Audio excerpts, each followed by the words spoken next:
Sure. All right. Well, I'm going. If you want to clap a couple times to synchronize. All right, yours. recording. Okay. So Give us a clap. 1, 2, 3. Okay, that will just work for like the syncing. Yeah, that's for the sync. All right, ready when you are. Yeah. Okay. Gotta take a big sip. Don't get Arizona on my shirt. I'm gonna try not. Okay. But no promises. That mustache looks so good on you. Hey, 3 people have told me I look like Freddie Mercury. You. Freddie Mercury? I really want to make an AIDS joke. All right, class. All right. Everyone calm down. Everyone simmer down. Enough age jokes. Enough AIDS jokes. None of that stuff. I'd like to welcome you all to coming to Atop the Fourth Wall 101. This is a introductory course on Linkara, aka Lewis Lovehog's internet web show, where he reviews bad comic books, similar in style to people like the Nostalgia Critic or like the Spoonie Experiment. Over time, what happened with these like reviews is like in between like the actual review sections, Linkara would add his like own like storyline elements to these reviews, kind of like in a separate area, very like segmented almost. And this is what we're going to be covering. We're going to be covering every single completed arc of the Atop the Fourth Wall mythos up to arc number 10, the Sleepwalker. Atop the Fourth Wall is still ongoing. It's still an ongoing comic book series, or just like a review series rather. So I stopped at this specific arc because it actually kind of bookends a couple of previous arcs, and the current one is ongoing, and I figured it wasn't really worth the trouble.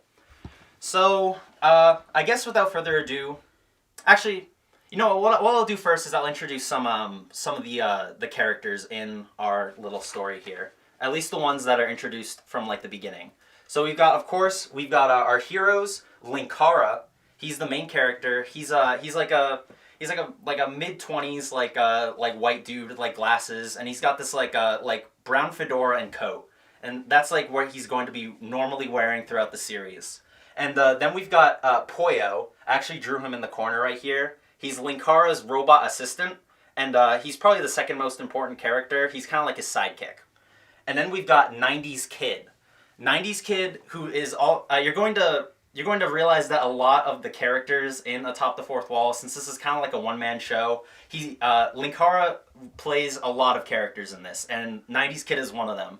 90s Kid is he's like this guy with like sunglasses and a backwards ball cap, and he's pretty much just like a parody of like 90s extreme culture. So he loves stuff like Big Guns, Doom, and like Rob Liefeld and like Kurt Cobain and stuff like that. And then we've got Harvey Finevoice. Harvey Finevoice is he's like a parody of like the 1920s like gangster lounge singer type. He's also played by Linkara, but from like context clues and the way they talk about him, I believe he's supposed to be like around like 50 or something years old. So you gotta have like some suspension of disbelief. And then the last character I'm going to introduce for now is Ninja Style Dancer.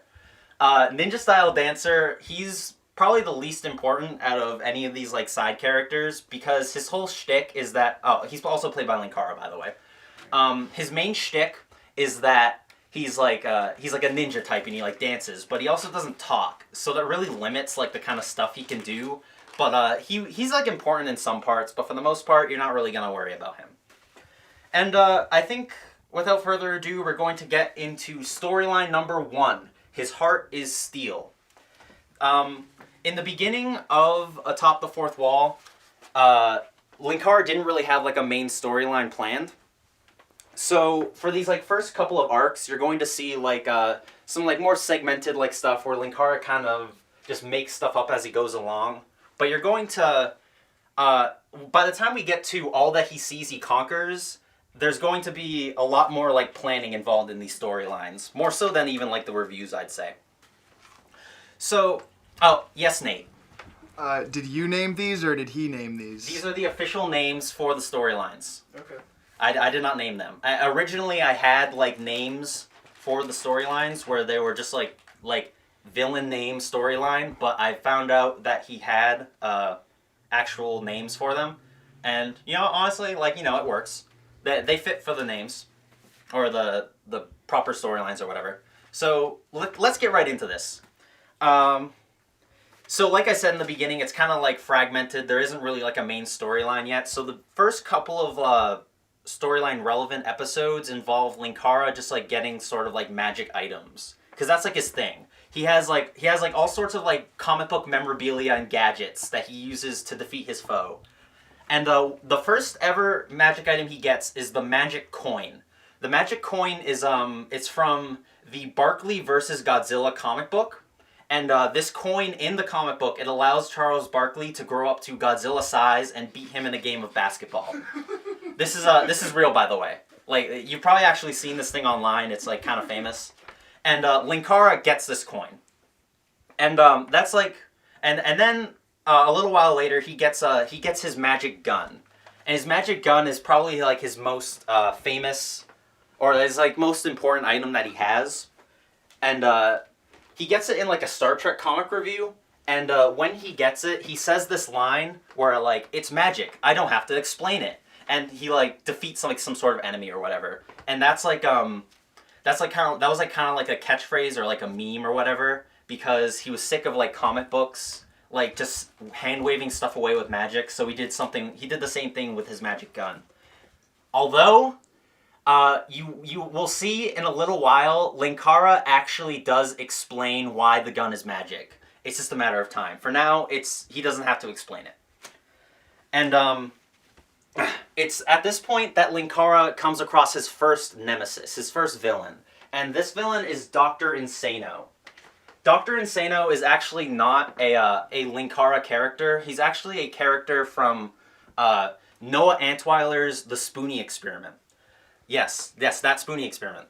Dr. Insano is basically just like a stereotypical like mad scientist. He's got like a lab coat and like these swirly glasses. He's like supposed to be like evil.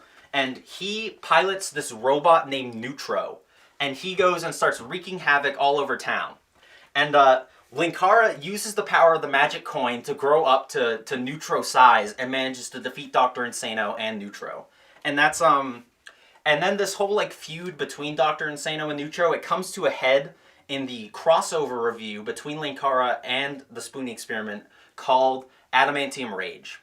Adamantium Rage is it's a Sega Genesis game where you play as like Wolverine or whatever. So and since like Spoonie show is about reviewing video games, that's kind of like that's why they do like the crossover or whatever. And Dr. Insano meets up with Spoonie in this review, or Spoonie and Linkara, because Dr. Insano and Spoonie are like the same person, like a multiple personality thing. Excuse me. And like they fight, and like Linkara wins or whatever. And that's at this point we finally get the introduction of the first major villain of Atop the Fourth Wall. At the end of the Superman versus the Terminator comic review, Mechakara is introduced. That's our first villain right here. Mechakara is also played by Linkara. He's got like he pretty much looks exactly the same, except he talks in like a digitized robot voice, and he, for some reason, he wants to kill Linkara. It's not sure why. It's not clear why at this point. And he spends a couple of like reviews or whatever, just like kind of like in the background, like trying to mess with like Linkara's like show, and like Linkara like he manages to like fix up with these problems, but he doesn't really know that like Mechakara's there. So and one of these examples is during the review, Linkara's review of the comic book series Countdown, which is like this really like, it was like one of Linkara's like first big like multiple episode reviews. Mechakara uses like some sort of like electric magic or something to make like some sort of like humanoid monster out of the physical comic books of Countdown. And Linkara manages to defeat this thing by using the Green Ranger dagger from Power Rangers. You're going to see a lot of like Power Rangers stuff as the series goes on, because Linkara is a huge fan of the series. Woo! Woo! And he uses like the Green Ranger dagger. It's like this. It's like a normal dagger, but it's also like played as like a flute. And when it's played by a flute, like a flute, it just like shoots like electricity at the Countdown monster, and it's defeated. Yes, Nate. How did he get the dagger? He just has it. Okay. It's all right. I say that he just has it, but it's actually explained down in Gun and Sorcery how he has all of these magic items for the most part. So all questions will be answered. Remember, this is still the first arc where Linkara hasn't really figured a lot of this stuff out yet. So after Mechakara's humiliating defeat in the Countdown review, Mechakara comes up with a new plan. He's going to use the power of the Black Lantern Ring to revive the Spoony one, who died in like some sort of accident in one of his own reviews, and by putting the Black Lantern Ring on the corpse of Spoony, he revives and comes back to life as a character called Black Lantern Spoony. Black Lantern Spoony is pretty much identical to the regular Spoony, except he's just like evil. So he's going to help Mechakara in defeating Linkara once and for all. After this point, there's a couple of like hints as to the origin of Mechakara, like in some sort of like dream sequence or whatever. Poyo, this is the little robot guy. He speaks to Linkara and says the lines, "His soul is blue, his heart is steel. Welcome to hell, Linkara." And then he also says he sees nothing but red. These are supposed to be like hints as to who Mechakara is, but we're not really left hanging for too long. Because in the Ultimates 3 review, Linkara walks in at the end of this review to see Mechakara has been reviewing the comic the whole time. So like throughout this whole review, like in the normal fashion, like Linkara just like sits on his couch and he just like riffs over the comic book. And during this review, Linkara is wearing gloves. And during certain points, he starts talking about like how like Machine is cool and like Flesh is evil. Sorry. And like Machine is cool and like Flesh is evil and whatever. And at the end of the review, he goes on this like tirade on how he hates humans. And that's when the real Linkara walks in and it's revealed that Mechakara was reviewing the comic the whole time. So when this happens, Mechakara finally divulges his backstory to us. It turns out, and get this, Mechakara was actually an alternate universe Poyo from a separate dimension. Because when Dr. Insano, when he met up with Linkara, what he did was he started like fucking up with like dimensions or whatever. And when this happened, Mechakara hopped into the current dimension and is pretty much just like causing a ruckus. And the reason why is because he wants Linkara's magic gun. He wants Linkara's magic gun because it's a powerful item that will like turn the tide of the war in his dimension. Because in his dimension, there's a war between human and man. Human and man, Jesus Christ. Between humans and robots. Pretty much like Terminator. Mechakara is pretty much just like a Terminator. And the reason why he looks like Linkara is so he can trick the magic gun into thinking that he is Linkara and the magic gun will work. Because otherwise the magic gun doesn't work. Whew. It's then at this point that they finally get into fighting, or they would, but like Linkara like runs away because he's woefully unprepared for this fight. And that's when he's flanked by Black Lantern Spoony, who goes to go and defeat Linkara. Now, Black Lantern Spoony is easily defeated by Linkara by Linkara quoting this line from the game SWAT 4. It's like a meme from Spoony's show where he's like, Linkara just like walks in front of Spoony and he's like, "Excuse me, sir, but you're in my way." And then like the Black Lantern Spoony is instantly defeated and he turns back to normal as well. So all is well with Spoony, and that's taken care of. So that's why Black Lantern Spoony isn't on the villains list, because he's really not that important. And then after that, like Mechakara and Linkara get into a fight proper, but Mechakara is way too strong for Linkara. He can't handle him. So that's when all of the side characters I was talking about earlier, like 90s Kid, Poyo, and like Harvey Finevoice and Ninja Style Dancer, they all appear and they start helping and defeating Mechakara. But it's still not enough. So what Linkara has to do is he has to use the power of the Power Morpher from Power Rangers, and he uses it to transform into an internet reviewer. And when he does this, he gets like a huge power boost, and he's able to turn the tide of the battle a little bit, but it's still not enough to defeat him. So what happens, how he manages to finally defeat Mechakara is he uses Poyo. Since Poyo and Mechakara are technically like the same thing, Mechakara is just from an alternate dimension, he manages to hack into Mechakara and stun him for a little bit, which allows Linkara enough time to pull out the BFG 9000 from Doom. He got the BFG 9000 in a Silent Hill, like a Silent Hill review where he had to fight Pyramid Head. At this point he also caught Pyramid Head in the Pokeball, which will become important. It'll become important later on. Whoa! So it's not really too important, but I figured like that's the origin of the BFG, and Mechakara he appears at some point. Yada yada yada. So yeah, he uses the BFG to defeat Mechakara once and for all, and he's destroyed into smithereens. Yes, Liam. It's been hard to follow, but could you just point on your whiteboard what number we are as far as episodes? Just so I can like get back on track. Yeah, I'm sorry, I might be talking a little too fast. We're at the end of storyline 1. His heart is steel. I'm sorry. Go ahead. We got a lot to go through, my friend. Cool. Yes, sir. I'm sorry. But you're in luck because the next storyline is the shortest one by far. It only clocks in at around like 18 minutes of like actual footage. Okay. Like this original arc is like an hour and 18 minutes, but this one is like around like 20, and it's also honestly I can really like blaze through this thing really quick because the other Insano as a storyline is really not that long. Basically, it only accomplishes like 2 things, and I'll just get right into it. So you remember when Mechakara hopped into our dimension by Dr. Insano screwing with like dimensions and stuff? Well, it turns out that someone else also hopped into a dimension as well, and yes, that's right. It was Dr. Linksano. Dr. Linksano is an alternate universe version of Dr. Insano, except he's played by Linkara.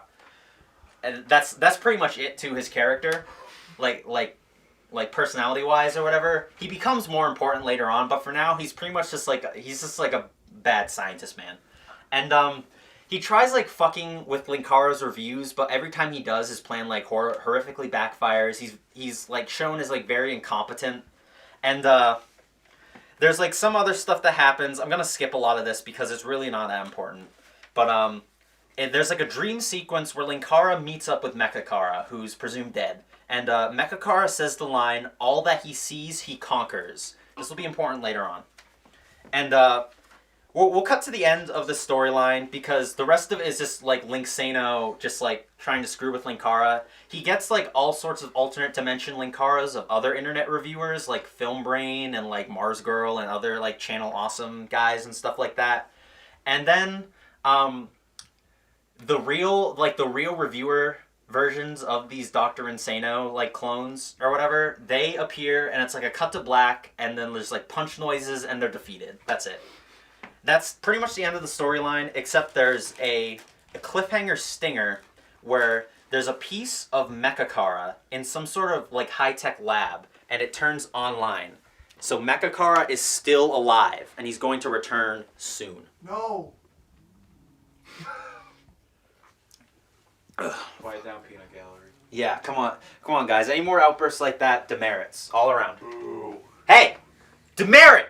Shut up, Brian. He's gonna fucking get us. That's right. Continue. Can do. So now we're on to arc number 3. All that he sees, he conquers.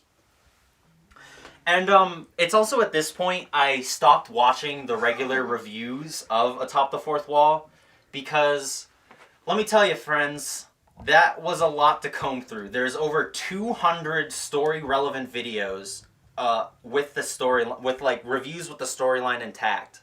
I was going to just like skip to the beginning and end the videos because that's how Linkara puts his storyline in. But I actually found on Linkara's YouTube page, he has a playlist where all of the storyline segments are spliced together into specific arcs. Very helpful. I want to give a big shout out to that game show reviewer, the one who cut these arcs together. Thank you so much for making this way easier on me. Whew. So arc number 3. So, like, the arc starts with Dr. Insano coming up with some sort of, like, he's trying to get some sort of plan to get revenge on Linkara. And all of a sudden, he gets like, some sort of message on his, like, computer. And when he sees this message, he gets extremely afraid. Like, he starts packing his bags and he starts leaving. And, he teleports to Linkara's, like, apartment. and goes and pretty much like warns him, or not really warns him, just like kind of like laughs at him because he knows that Linkara is fucked and so is his universe. Because the message that he got said all that he sees he conquers. And that is, that Linksano knows that is the calling card of Lord Vyce. Like, conqueror of galaxies. So this harbinger of death, he's coming to go and destroy Linkara's world for whatever reason. Need to keep a clear throat. I was doing a dry run last night and my throat was so fucking sore by the end. But yeah, so Linksano pretty much laughs at Linkara because he knows that his universe is fucked, and he goes to like teleport to an alternate dimension. But when he does this, Linkara also gets teleported away. And there's a couple of reviews where Linkara is just like gone, and his side characters review the comic books for him.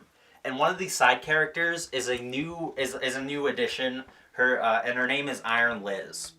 Iron Liz was Linkara's girlfriend at the time, so she like kind of like helped out a bit in the reviews, and I think around like maybe like Gun and Sorcery they like broke up, so she doesn't really show up after that point. But for now, she's kind of important. Whew. So after like a little more of the side characters reviewing the comic books, eventually Poyo discovers where Linkara is, and he beams him back to Linkara's apartment. But he's not alone when he gets beamed back. He's brought back with these black masked like ne'er-do-well kind of guys, and Linkara calls them shades when he returns, and they easily dispatch them with like Harvey, Fine Voice, Iron Liz, and like Linkara. They all like kind of like join up and defeat these shades, as they're called, and it turns out that these shades are the cronies of Lord Vyce. Linkara was teleported onto Lord Vyce's ship for whatever reason, but now he's back. And it's also at this point we finally get our first look at Lord Vyce, and it's through like a homage to Dr. Claw from Inspector Gadget. Like, you kind of only see his hand, and he kind of just like does this, and he's just like, "We must defeat Linkara," or something like that. He also calls Linkara this universe's champion. That's what he refers to Linkara as. And Lord Vyce's next plan to defeat Linkara is he decides he's going to send something called a Vorsoth to go and defeat him. A Vorsoth is from like Star Trek, I guess. It's like a villain from Star Trek, or like some sort of monster, I guess. Linkara was also reviewing a Star Trek comic, hence why he would fight something from Star Trek. And Linkara manages to defeat it, but only with the help of a man named Ensign Monroe, who I think is also from Star Trek. Like, I don't think he's like an original character or anything. I think he's from like a Star Trek video game. But he shows up, also played by Linkara, by the way, and with their combined powers, they defeat this Vorsoth. Lord Vyce is pissed about this, obviously, and he goes to his second plan, and he's speaking to Mechakara. Mechakara is now fully rebuilt, and they're going to team up to defeat Linkara once and for all. It's this point that Mechakara like tells Vyce that he's going to he has like a perfect plan to defeat Linkara. And then at this point, I'm gonna be saying at this point a lot. Linkara starts his like yearly tradition of Silent Hill comic reviews. So like coinciding with his Silent Hill reviews, there's always like Silent Hill always shows up to his house. That's what happened like last year when he fought Pyramid Head. Silent Hill always shows up at his house, and like he has to like deal with it or whatever, and like go like you guys know what like Silent Hill is. Like it's like a town where like people go like insane or whatever. That's really not the plot of Silent Hill. Please don't get mad at me. So during this like little like Silent Hill sub arc, the Linkara is there's a bit of like a backstory told to us, like a fourth wall breaking backstory. Sorry, excuse me. Got something in my throat. Okay. My dick. Fuck you! Sorry. Okay, sorry. It's a fourth wall breaking, like Linkara is talking to us, the viewer, telling us a story about this girl who's raised by this like mom and dad, and she loves her family very much. But it turns out that her parents, they're actually just raising her so that they can sacrifice her to create a weapon for their like cultish god. And at first this kind of seems like irrelevant. Like, why is he talking about this? So, like I was saying, Linkara does like a yearly Silent Hill review, and where he reviews comic books. And like this year, Silent Hill has come to him, and he's slowly going insane. During this, there's a backstory that Linkara is telling to the viewer. I don't think as necessarily Linkara, but like it's kind of fourth wall breaking. He's not atop the fourth wall; he's in front of the fourth wall, if you will.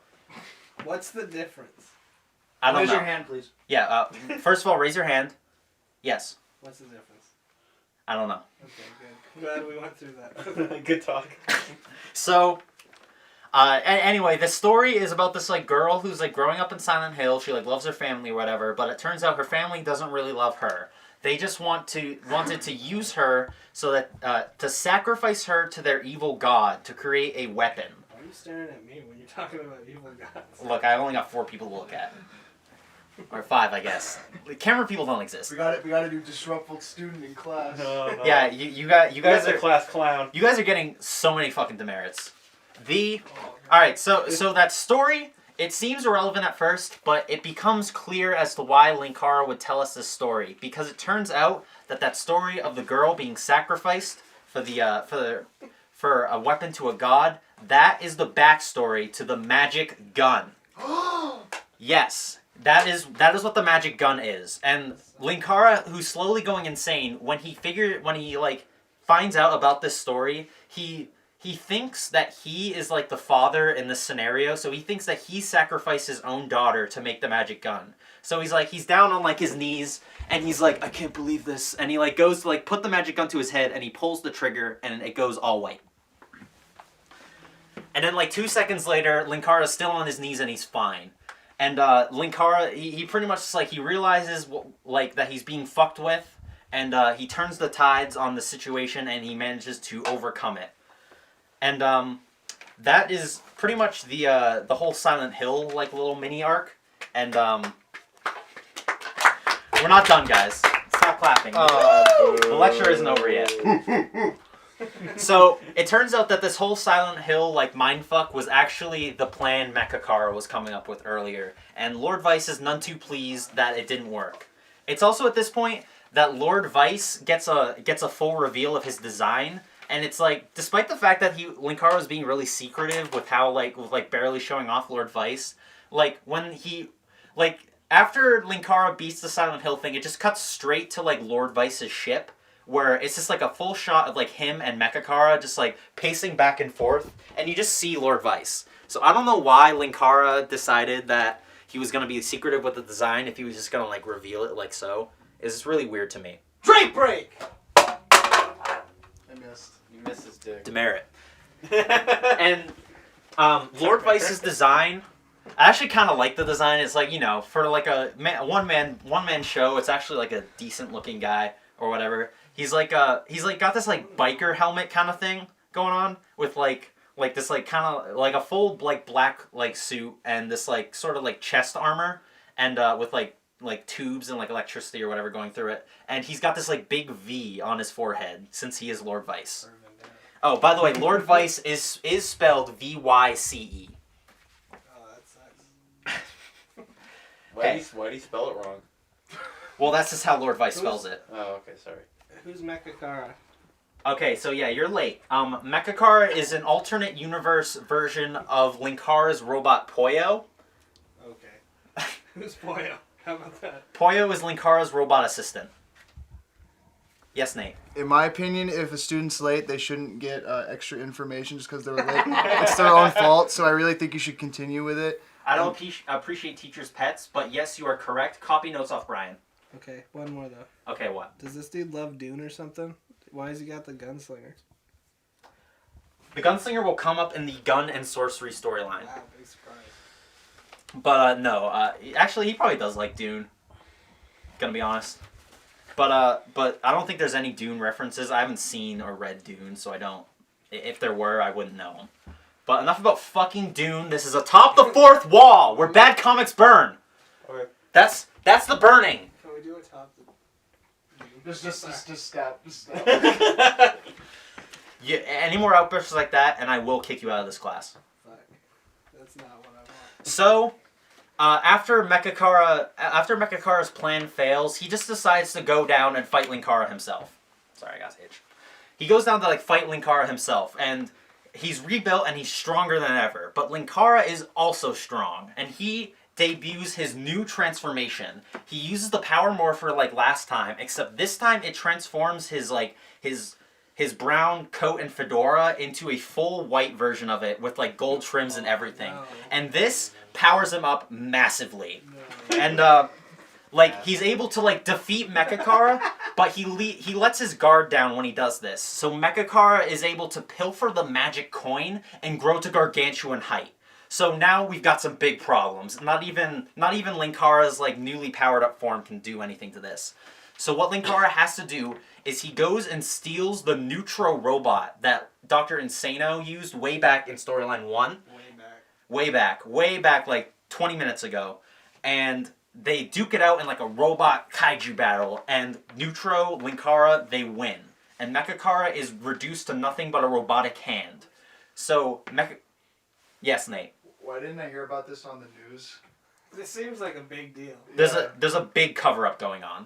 Is that part? The government actually does get involved in all of Linkara's shenanigans like later on in the story. But for now, this is like this is like a world where like The police don't exist. So you're saying there's an FBI file on Linkara? Yes, there actually is. Oh wow. In fact, I actually forgot about an important character whose name is Alan, who is an FBI agent. So you don't know what you're doing, is what you're saying? I didn't say that, demerit. Harvey Fine was. Sorry, go ahead. He's the fuck was I talking about? I lost my train of thought. Follow the notes. You're talking about the Gunslinger? I wasn't. Talking about Linkara. We're gonna get to the Gunslinger. I'm not. Ugh. So right. So you can watch the online lecture. How about that? Mechakara is defeated, and he's reduced to nothing but like a scrapped robotic hand. So Linkara, he takes this robotic hand and he puts it on his shelf with all of his other gadgets, and then in a slow zoom in on this hand, it slowly zooms in the dark, and then the robot hand like twitches a bit, which hints that Mechakara will return still. Yes, Simon. Does Linkara keep the corpses of all his foes, or just Mechakara? Just Mechakara. Okay. Because Mechakara is one of the only ones that leaves a corpse behind. That's holy shit! Jesus. Well, I mean, like, Mechakara is probably one of the more like grounded villains. What are you doing? Look at me. Mechakara is one of the only like grounded villains, in his gallery of evildoers. Like once we get down to like the King of Worms, there's really not really a lot he can like do to like hold on to him. Are you saying Dude, I'm Linkara's the excited. most dangerous man on the planet? He could kick your ass. Ooh. I doubt that. Turn a fucking robot into a hand. Never mind. It's over. So yeah. After Mechakara gets defeated, Lord Vyce, he decides that he's going to go down and defeat Linkara himself. Because at all costs, he says that he has to defeat Linkara, and therefore he must also then defeat something called the Entity. So he goes down. He goes down to astute students will notice the Entity on the list as an upcoming villain. I like to point out I did notice that the Entity on the list. Thank you. But please stop interrupting. You said we could raise our hands. Raise your hands, not just talk. I did raise my hand. Okay. Unbelievable. So when Vyce returns down, goes down to like meet with Linkara face to face, he also divulges his like master plan and like what Vyce's MO is. And his MO is he goes around conquering universes to protect them from this creature known as the Entity. So he's kind of like a 1920s like gangster where like he offers them protection, but he also like takes over their universes. Dr. Doom. Yeah, like Doctor Doom. It's probably supposed to be like Doctor Doom. But yeah, so Vyce and Linkara duke it out, and Vyce like absolutely fucks up Linkara. Like, he kicks the shit out of Linkara. But due to, like, some sort of lucky hit that Linkara manages to hit on Lord Vyce's armor, for some reason, Lord Vyce has to stage an escape. And they explain why later, but I figured I'd just do it right now. The reason why Lord Vyce had to escape was because due to the way dimension hopping works, if you don't stay in a universe for too long, you can get like weakened. So Lord Vyce, he has to wear like armor or whatever so that he can stay at full power. So when the armor was damaged, that like compromised his power and might have even like helped Linkara defeat him. So he had to leave. Yeah, it's probably like Warhammer. Demons from the warp can't materialize in the real space for too long, or else they will die. What the fuck are you talking That's actually what happens when you hop universes. You either die or you get acclimated to the current universe, and you can't return to your regular one. But that's not important yet. They don't real die though. They just go back to the warp. Anyways, go ahead. Yeah. Yeah. Is this the Warhammer? Maybe when you do a warp. Atop the Palace of Terra. Anyways, go ahead. So, Linkara is shooken by this defeat because he's shook by. Shut the fuck up. He's shook by this defeat, and Simon gets here and he's just like fucking throwing a wrench in this fucking machine right now. I'm sorry. everyone calm down, please. We're interested. I hope so. I'm very interested. So Linkara is shook by this defeat, and he needs to review like a Care Bears comic, and then he gets like he just like he turns back. He like after he reviews this comic, he returns and comes up with a plan to defeat Lord Vyce once and for all. But he gets a little help along the way, and this help will be explained shortly, because we cut to Lord Vyce's ship where Linkara sends a message to him, pretty much goading him to come down and fight him again, or else he's a pussy. Fight me, bitch. Yeah, fight me, bitch, is pretty much what he does. And Lord Vyce falls to his hook, line, and sinker. He teleports back down to Linkara's apartment, and he starts beating the shit out of Linkara again. I forgot that it was like in an apartment. Yeah, most of this takes place in Linkara's apartment, and later on his like house, because he actually ends up like Getting a job. He's the no, this is his job. Oh. Like he makes like enough money on this to rent a house. To rent it. Hey, To squat in a house. were you guys got something against renting houses? No. Okay. Sorry, teacher. So yeah, so Linkara and Vyce like fight, and Linkara tries to use like a bunch of his like gadgets, which like they like work decently well, but they're not really enough to like defeat Lord Vyce head on. And Lord Vyce manages to get a grab on Linkara. And while he's about to like suffocate him or whatever, Ensign Monroe from Star Trek, he returns. What? There was a Star Trek piece, you missed it. Yeah, there was a part where Ensign Monroe from Star Trek appeared and helped Linkara defeat a Warsaw. And Ensign Monroe appears to help help Linkara in defeating Lord Vyce, but even he's not enough to stand up to him. But it turns out that this whole time, this whole fight with Lord Vyce, it was just a distraction. You see, because while Lord Vyce was fighting Linkara, Linkara sent Angry Joe's Angry Joe army on board of Lord Vyce's ship to defeat his shades. And the way he was able to get onto Lord Vyce's ship and defeat the shades was because Dr. Linksano let him aboard. Yes, Simon. If they had help from Ensign Monroe, why didn't they just get the USS Enterprise to shoot his ship down? Only Ensign Monroe was able to warp to this dimension. Yes. And he couldn't stay long. Question answer. Was this before or after Angry Joe cried on camera? This is probably... when did he cry on camera? When did Jew Wario die? Alright, so Jew Wario isn't dead at this point. So this is before Angry Joe cried on camera. Okay. And he... Linkara called up Angry Joe and was like, you have to help me defeat Lord Vyce or else the whole universe will be destroyed. Will die. Or else, Juwario will die. Well, Jew Wario actually has nothing to do with this, and let's not talk. I think it has everything to do with it. Let's not talk about Jew Wario for certain reasons. But yeah. So You don't want to know who that is. It's okay. this is not. I feel like that's normal Wario. Alright. Don't talk. All right. So Back on track. So yeah, Angry Joe sends his Angry Joe army up to defeat Lord Vyce's shades, which severely cripples Lord Vyce's forces. And then it's at this point that Linkara, Harvey Finevoice, 90s Kid, Ensign Monroe and Iron Liz, they all join forces and they just start firing all cylinders on Lord Vyce. And when he does this, they render Lord Vyce unconscious. They don't kill him. They only render him unconscious, even with all that concentrated power. So what Linkara has to do, he takes Lord Vyce's ship, and he goes to like some far off secluded planet and just leaves Lord Vyce there in exile, presumably to never return again. Presumably. It's like Linkara's hand. I'm fucking keying into this story. Very astute, Simon. Very astute. But that is the end of all that he sees he conquers, and now we are on arc number 4. A piece of the world is missing. You better find it. Made the teacher laugh. We got to leave early. Matt, do you have a PhD in this?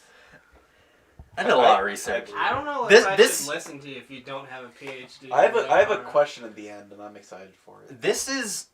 It better be really funny.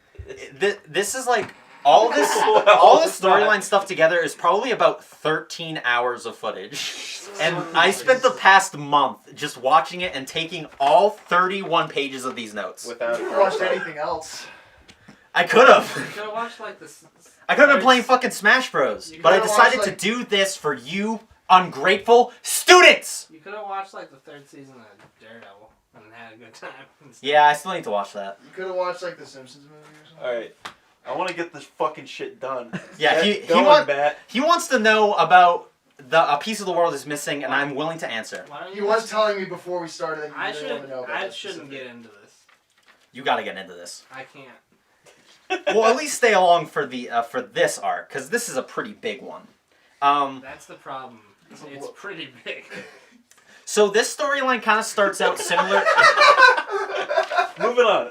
Alright. Let's go! We have to stop interrupting our teacher. Yeah. That's right. This storyline, it starts out like the same way the third storyline started with Dr. Linkara coming up with some sort of like evil scheme or whatever, but he doesn't really get a chance to pull the scheme off because some sort of like first person perspective like creature goes and absorbs Dr. Linkara and wipes him from existence. Whoa. How's Whoa. he supposed to come back if he's fucking dead? Raise your hand, please. Go on. How's Nate. he supposed to come back if he's fucking dead? I will explain by the end of the storyline. Thank you, Nathan. So, Welcome, Simon. so while that's happening, Linkara is acclimating to Lord Vyce's ship since, Lord Vyce isn't around anymore, so he decides he's just gonna take his ship. And he names the ship, Comicron 1. Yes, Simon. Is the ship a room of his apartment? No, actually, it's a CG green screen set. Okay. Wow. So yes. He's got some money at this point. Even better. So I mean, yeah, probably. It looks kind of shoddy, but you know what? Like, I mean, this guy's like doing this shit with like almost no budget. So like, I respect the grind. He respects him. Take a sip. Drink break! Drink break. So Linkara gets Lord Vyce's ship and he renames it Comicron 1. And Comicron 1 is a very important part of Linkara's arsenal, as we'll see as the storylines continue. His arsenal. He actually has a name for his suite of like weapons and whatnot. He calls it the Arsenal of Freedom. No. So like a bunch of AR-15s with like the serial number scratched No, on no. them? I mean like stuff like the Dog. Green Ranger dagger, like Captain America's shield and stuff. Though that is the Arsenal of Freedom. So yeah. So I guess technically, Comicron 1 is also part of this arsenal, but it's a extremely invaluable asset to Linkara. And there's like some stuff like Nostalgia Critic has like a little like cameo where he plays like a news anchor talking about how like events similar to like the way Dr. Linkara disappeared are happening all over the world. There's a couple of reviews that go on where at the end of them, the ninja style dancer, he just like walks on screen at the end of reviews, and this weird like whirring noise appears, and then he like uses like a smoke screen to like disappear, and that goes on for a little while until he finally he uses the smoke screen to like escape. I get it. Okay. This is weird.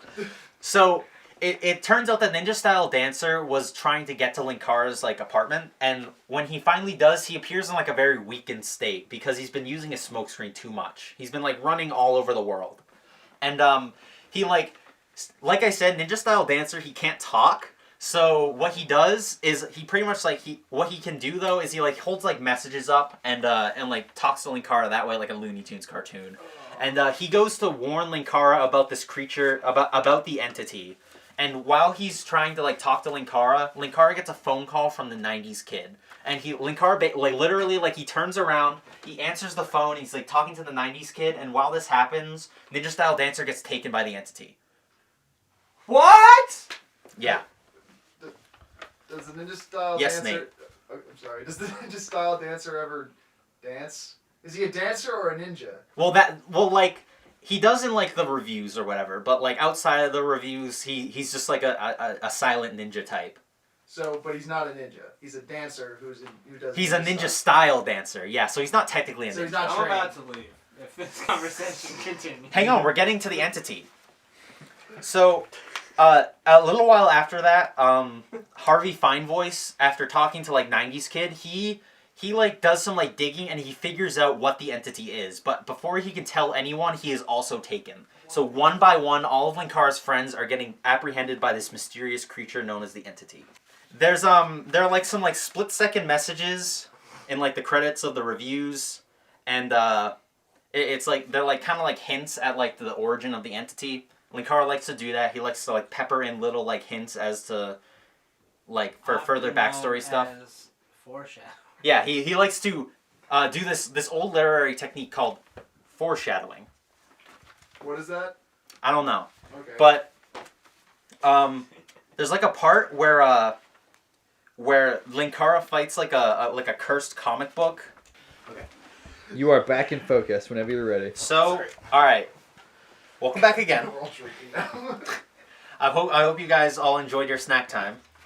It's Yes, Daddy. But now it's back to the lecture. And where we left off, Harvey Finevoice was taken by the entity after speaking to the '90s kid.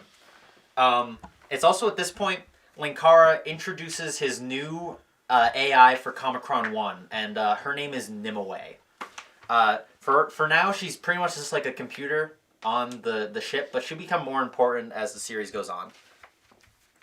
For a little bit, there's like a... Oh yeah, right, no, the cursed comic book, that's where I left off. Linkara fights a cursed comic book, and thank God Simon wasn't here when I said this, because I wouldn't have been able to control you people. Yeah. But he fights this cursed comic book, and the only reason I'm talking about this is because this is like the first time, it's actually might be the only time, but it's kind of important, where Linkara, he debuts his Green Ranger suit. He like morphs into the Green Ranger from Power Rangers, like full bodysuit and everything. And he goes like with the power armor and stuff, and he defeats this like cursed Power Rangers comic book. So that's just like another addition to the arsenal of freedom, his Green Ranger suit. So as the plot goes on, like a sixth of the world's population is gone and whatever, and Linkara starts to like take notice of this entity creature, and he installs security measures into his apartment to detect when the entity will appear. As soon as he installs this, the alarms go off. So the entity is close by. And Poyo, he goes to investigate like a disturbance in the living room, and he goes there before Linkara and Iron Liz do, and '90s Kid, and and Poyo gets taken by the entity while he's alone. Not good. Yada yada. A couple of Channel Awesome's content creators are taken by the entity, like Obscurus Lupa and Spoonie and like Film Brain and shit. There's another like Silent Hill like thing where Linkara like fights like a cult, but it's not really that important. Basically, all you need to know is that this guy named Linkara fights and defeats this guy named Whatley. What? Yeah, that's his name, Whatley. He's from the Silent Hill comic books, which Linkara hates, so of course he has to fight the villain of them. Okay. And it's on the 3rd year anniversary of the Atop the Fourth Wall series that Iron Liz gets taken by the entity, and Linkara and only the '90s Kid remain. Yes. Oh, where's the Lightbringer through all this? Lightbringer is before Atop the Fourth Wall. And So where is he? he had I don't believe he's canon to Atop the Fourth Wall, because I don't think he shows up at all. It's a missed opportunity, if you ask me. Some might say. So yeah, the entity takes Iron Liz, and only Linkara and 90s Kid are like the only two people left on planet Earth. It's at this point Linkara figures out who the entity is, and it was 90s Kid the whole time. It was 90s Kid the whole time. Yeah. Okay. We heard you.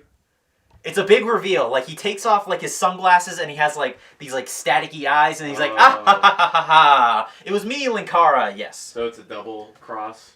Yeah, it's like a double cross. Oh, okay. Like, 90s Kid is a good guy. And this isn't his blue soul.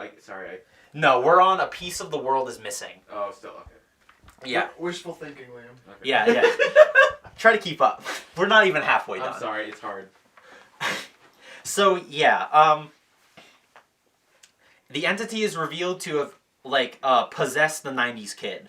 And it's, Linkara also figures out what the entity is. And it turns out that the entity is actually missing, though, from Pokemon. Yes. That's really stupid. That wasn't a question. That's not a question. That's- Demerit. Yes. Why is that really stupid? I don't know, but you know what? I would like to take this opportunity to tell everyone to watch my Let's Horribly Break Pokemon Blue Let's Play series. I do all sorts of Pokemon Blue glitches and I show them off. So please watch and check out Missing No in my latest episode. Thank you. Good night. Chris, camera on me. No. It's actually really good. I watched it, and I do recommend watching Camera it. on me. So, yeah. I don't think it's that great. I think it's middling. Camera at off best. me! Back to You Matt. guys are going on YouTube. Okay. Well, as long as you're being insulted with that. YouTube poop. No. I'm gonna turn this into a YouTube poop. So yeah, the entity is actually missing though, and there's like this whole mythos that the entity is like this lost god from who just like consumes dimensions, and he's going to consume Linkara's next. So when Lord Vyce was saying that he conquers universes to scare away the entity, he was actually telling the truth. He actually does protect universes from the entity, and that's why the entity fled to Linkara's universe. So that, because he believed, the entity believed that Linkara could defeat Lord Vyce, and therefore the entity would be able to do whatever he wanted. So Linkara tries to fight the entity by like shooting it with the magic gun, but the entity just like grabs the gun and then absorbs it into its existence, and the magic gun's gone. So Linkara, without any of his gadgets, he has to run away. He runs and hides in his room, and he reviews a comic book. And because you know we have to have the review part, so he reviews a Pokemon comic book. And just as a tangent, there's this part where Linkara he like talks about like Pokemon and like what it means to him, and he mentions that Pokemon over the years is like kind of stagnated, and then like he wish it would like change a little more. And I just find it like ironic, or just like not even ironic, right? Or just like interesting that that like this complaint comes from like 2011 and it's 2018, and his complaints like still hold water. Like Pokemon has not changed at all, and it's really lame. So enough about fucking. I'm done talking about Pokemon. Okay. I just wanted to mention that because I'm fucking sick of Pokemon being the same forever, and it pisses me off. Atop the fourth Pokeball. What's up with the tangent? It's a part of it. I just wanted to say it. Like it's just when Linkara is talking about his It's a comic little book. unprofessional for my teacher to kind of get personal opinions in class. Shut the fuck up. Yeah, Nate, come on. All right, Kick your ass. You're not funny. Yeah, I know. Tell Sorry. me something I don't know. I'm sorry, guys. All right. So Linkara finishes reviewing his comic, and at the end of this review, he comes up with a plan to defeat the entity, and he goes back into the room where the entity is, and basically what he does is he approaches it and he says, "I'm not gonna fight you. I can't. I'm gonna lose. There's no way I can beat you." So what he does is he asks the entity what it's going to do when it consumes him, and the entity says that it'll consume the remainder of life and every existence, and then consume everything ever, basically. Just all it wants to do is consume. So then Linkara asks what it will do after that. And then like he goes on this like speech about how if the entity consumes all life in existence ever, then existence there'll be nothing left to do. So his goal is kind of pointless and stupid because the entity, if the entity consumes everything, it'll just be pointless and it won't matter if he consumed everything, right? So it's like a weird paradox, and this like kind of freaks out the entity, and like it doesn't know how to process this information. So then Linkara hits it with the final blow, the final metaphorical blow, and he asks what would happen if the entity died, and then the entity kills himself, like he just like dissipates into nothingness, and that is how Linkara defeats the entity. And when this happens, all of the people that were absorbed by the entity, they just return and everything turns back to normal. Ugh. Good lord. And that's that's the end of the arc. I gotta switch batteries. All right, It's so blinking. all right, so yeah, we'll cut right back to arc number 5. All right. You rolling? Okay, good. Yep. 1, 2, 3. Okay, welcome back, everyone. Now we are at storyline number 5. The entity is just defeated, and now we are on his blue soul. And this storyline starts proper with Linkara in the middle of building Poyo a new body, because Poyo's old body, it's getting kind of old, and he's due for a replacement basically, and he's almost finished the production of this body. And all it needs is just like a few more touches, and then it'll be complete. Where he leaves it like unattended in front of his bookshelf, where he carries all sorts of like his gadgets, including Mechakara's hand. It's at this point a bolt of like electricity shocks from Mechakara's hand and onto the Poyo robot, and it turns online. Mechakara is back, and he is taking control of this new body. Linkara, he figures out that he figures out that Mechakara is probably returned, considering the Poyo body is gone, and he like puts 2 and 2 together. He figures this out pretty quick. Okay,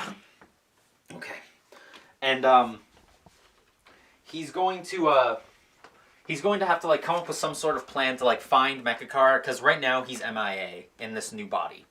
So what he does is he finds Dr. Linksano, who's just returned after being taken by the entity, and he offers Dr. Linksano a job to work for him. He offers him like all sorts of like a lab and everything, and surprisingly enough, Dr. Linksano takes this job, and from now on, Dr. Linksano is a good guy. Like he's like one of Linkara's like biggest helpers, basically. Face turn. Yeah, face turn. He does a face turn. Thank you. There he goes, Brian, with the wrestling references coming in clutch. Yeah, Dr. Linksano does a face turn, and he's a good guy from now on.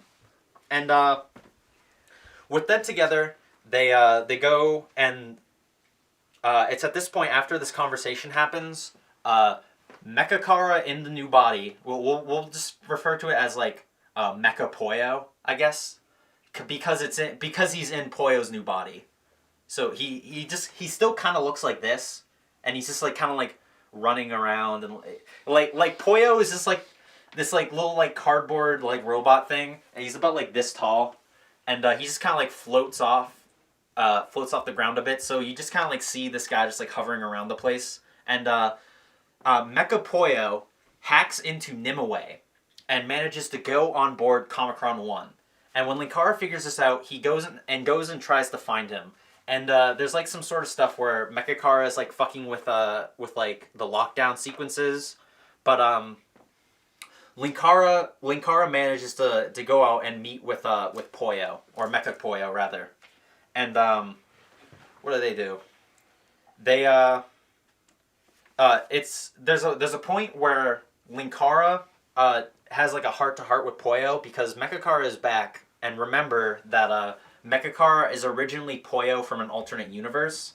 So Linkara asks Poyo a question of if he ever like hated Linkara at any point, and they have like this like little like heart-to-heart talk about how like Linkara or Poyo never hated Linkara or anything like that. He loves him and stuff like that. Very, very sweet. Aww. And they eventually apprehend Mechakara, but not before Mechakara is able to like fuck with like the Comichron 1's engines and like destroy them, which will send Comichron 1 crashing into planet Earth, killing millions. Because this is like a big like warship. So if this crashes on the planet Earth, it could spell doom for loads of people. Yes, Nate? Does this take place in our universe, or is Linkara's universe a separate universe than the one we inhabit? I think it's kind of loosey-goosey with the canon in that regard, because like we can literally go meet Linkara at conventions, but Is he the real? Is he considered the real Linkara that committed these atrocious acts, or are we talking about? what atrocious acts? He's done nothing but help the world. That's debatable, but The beta end of lecture. Yeah. What's up, Liam? Is loosey goosey an academic term? In this universe, yes. Okay, thank you. No problem. So yeah, awful. I guess technically Linkara's canon is not our canon, so we aren't in any danger, but Linkara's world is. So Linkara isn't our savior. Man, it's really confusing because he never You don't say. he never answers this, Well, and it's really frustrating. All right, continue. But- continue. We're gonna have we don't worry about it. Just for now, just think that he's from our dimension, and pretend that Comichron 1 almost crashed into like New York City and destroyed millions. Okay. Possibly. So the engines, they're like irreparably damaged and they're gonna crash into Earth. Oh no. And the only way to fix them is to go down there and manually rebuild them. The only problem with that is there's radiation poisoning all over the engine room. So anyone who would go in there would die of radiation poisoning if they even managed to get to the engines. Linkara ponders for a bit on what he has to do, and all of a sudden the ship is fixed. And he goes down to the engine room and he sees that Poyo has fixed the engines for him. And Poyo is suffering from radiation poisoning, and he says a few last minute words to Linkara, and then he dies. And at this point, I looked up to see if electronics can actually suffer from radiation poisoning, and it turns out they can. They actually can.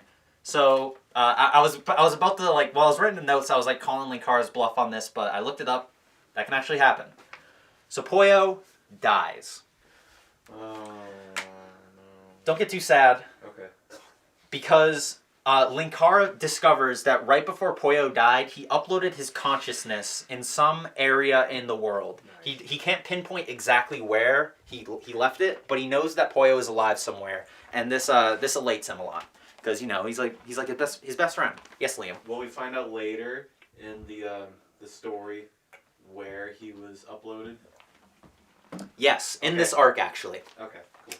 So there's a little more stuff that happens like in between like reviews or whatever, and then Linksano, Linkara, and Harvey Finevoice, they return to Comichron 1 because they still actually never found Mechakara because he managed to get away after destroying the engines. So they theorize he's been hiding somewhere on the ship, and it turns out he was hiding along with a bunch of Lord Vyce's deactivated shades. You remember those things? His little like crony guys.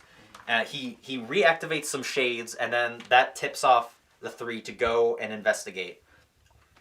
Linksano goes down to like one of the engineering section of the building or of the ship, and Harvey and Linkara, they find Mecha Poyo being modified by one of the shades. So Harvey Finevoice, he like shoots because he's got like a ballpoint pistol or whatever, like a revolver, I guess. And he shoots one of the shades and destroys it, but not before it finishes installing a voice module on Mecha Poyo. And when he does, there's a shocking revelation. It was actually Lord Vyce who got inside of Poyo's new body. Get the fuck out of here. I'm being serious. It was Lord Vyce, not Mechakara, this whole time. So that's why he reprogrammed the shades, because he wants his ship back. You're probably wondering, how did Lord Vyce escape his exile? How did he escape his exile? Raise your hand. Yes, Brian. How did Lord Vyce escape his exile? All right, so this is how he did it. He realized that any sort of distress beacon he activated would take too long for him to be recovered. So what he did was he embraced the entity and became pure data. And when he became data, he transferred his consciousness onto the closest thing he could when he reached back on planet Earth. That was Mechakara's hand. And then from that hand, he hopped into the Poyo robot. And that's how Lord Vyce returned. Lord Vyce is convinced that the entity is still alive. Even though Linkara tells him that he killed the entity, he doesn't believe him. He thinks it's still around. And he decides that he's going to try and take take Comicron 1 back because it was originally his ship. And they do some shit. And basically they do some shit, and Linkara threatens to destroy Comicron 1, self-destruct sequence, blow it up if Lord Vyce doesn't surrender. Lord Vyce calls his bluff on this, but Linkara actually activates the self-destruct. So there's 20 minutes until Comicron 1 is destroyed. So while this happens, Lord Vyce tries to do the lockdown on the ship again and try to deactivate the self-destruct, because obviously he wants his ship back. He doesn't want it exploding. And the Linkara and Lord Vyce, they both meet again on the main deck of the ship because that's where they can activate and reactivate the self-destruct. And they have a bit of a fight, but Poyo, the Poyo robot, its weaponry isn't exactly the best, but it has one specifically powerful laser that Linkara can't really seem to get past. It's then at this point that the original Poyo returns. He beamed on board the ship, and he's occupying the body of a Tom Servo robot from Mystery Science Theater 3000. Yeah! Yeah, Poyo's back, baby. I know that show. Yes, you do. And it's it's one of the robots from the show. And he's got a little a model of it. And I just said I know it, so you don't have to. Okay. Well, maybe the audience doesn't know MST3K. We're the audience. Yes, Liam. Was that move as an homage to MS3T, Mystery Science Theater? Linkara is definitely a fan. No. Okay, cool. And in fact, in that little alternate universe subplot I skipped over, Poyo is actually in a Tom Servo robot already. Oh, okay. But yeah, no, Poyo's back, and together they're able to fight off Lord Vyce for a little bit, and Lord Vyce realizes that he can't win, so he goes to escape into one of the halls of the ship, and Linkara chases after him, and when he does this, he shoots a hole into the hull of Comicron 1, which sends Lord Vyce into the cold vacuum of space, and due to the limitations on the Poyo robot, he will pretty much be floating in space for the rest of eternity. So all is one. Lord Vyce is defeated yet again, and that's pretty much the end of the arc. So now we head to. Brian just takes a big swig. Big sip. Take a big sippy for this one, because we're on arc number 6, Gun and Sorcery. Oh, this one we've been talking about. Yes, this has come up before. So this is gonna explain the magic gun and then the gunslinger and then all that crap. Well, the magic gun has already been explained. But Oh, it has. Yeah. Oh, I remember. Yeah. It's the girl. Yeah, it's the spirit of a little girl who got sacrificed to an evil god. That's That's why creepy. Linkara likes it so much. Hey, Anyway, alright, sorry. no more bullying Linkara. No more bullying Liam. I wasn't bullying you. Are you Linkara?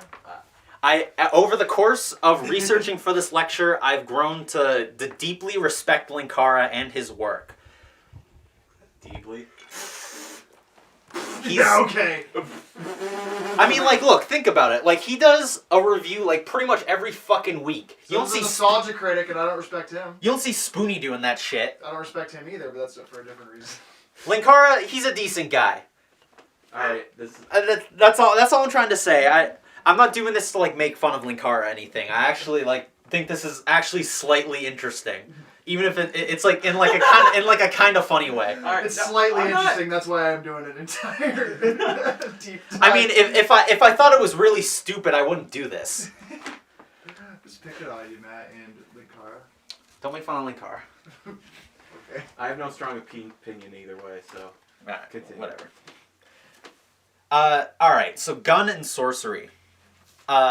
as soon as this arc begins, we get greeted by a new villain, the Gunslinger, and this guy is like he's like this dude with like a brown like top hat sort of thing and like a long duster, and he's got this long braided ponytail with like a pocket watch and like a magic gun as well, just like Linkara, and he like beams into Linkara's apartment, and when Linkara crosses, like he like walks up and sees him, the Gunslinger demands that he hands over Linkara's magic gun.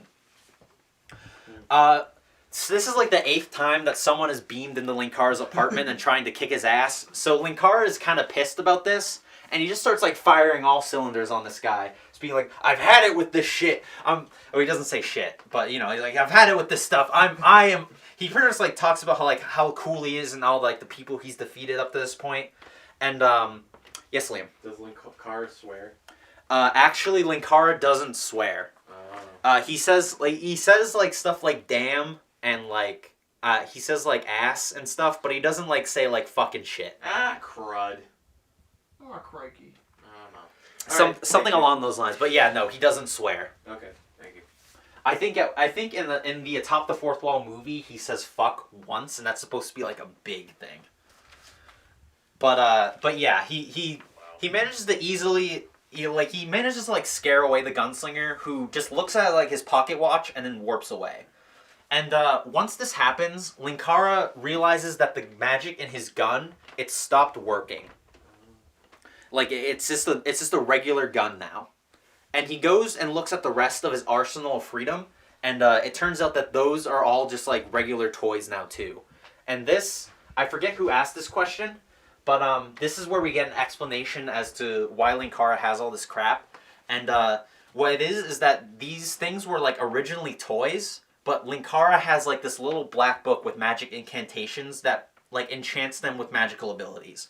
So that's how Linkara gets all his power, and right now his magic isn't working. So pretty much he's just like a normal dude. He's kind of fucked. Ugh.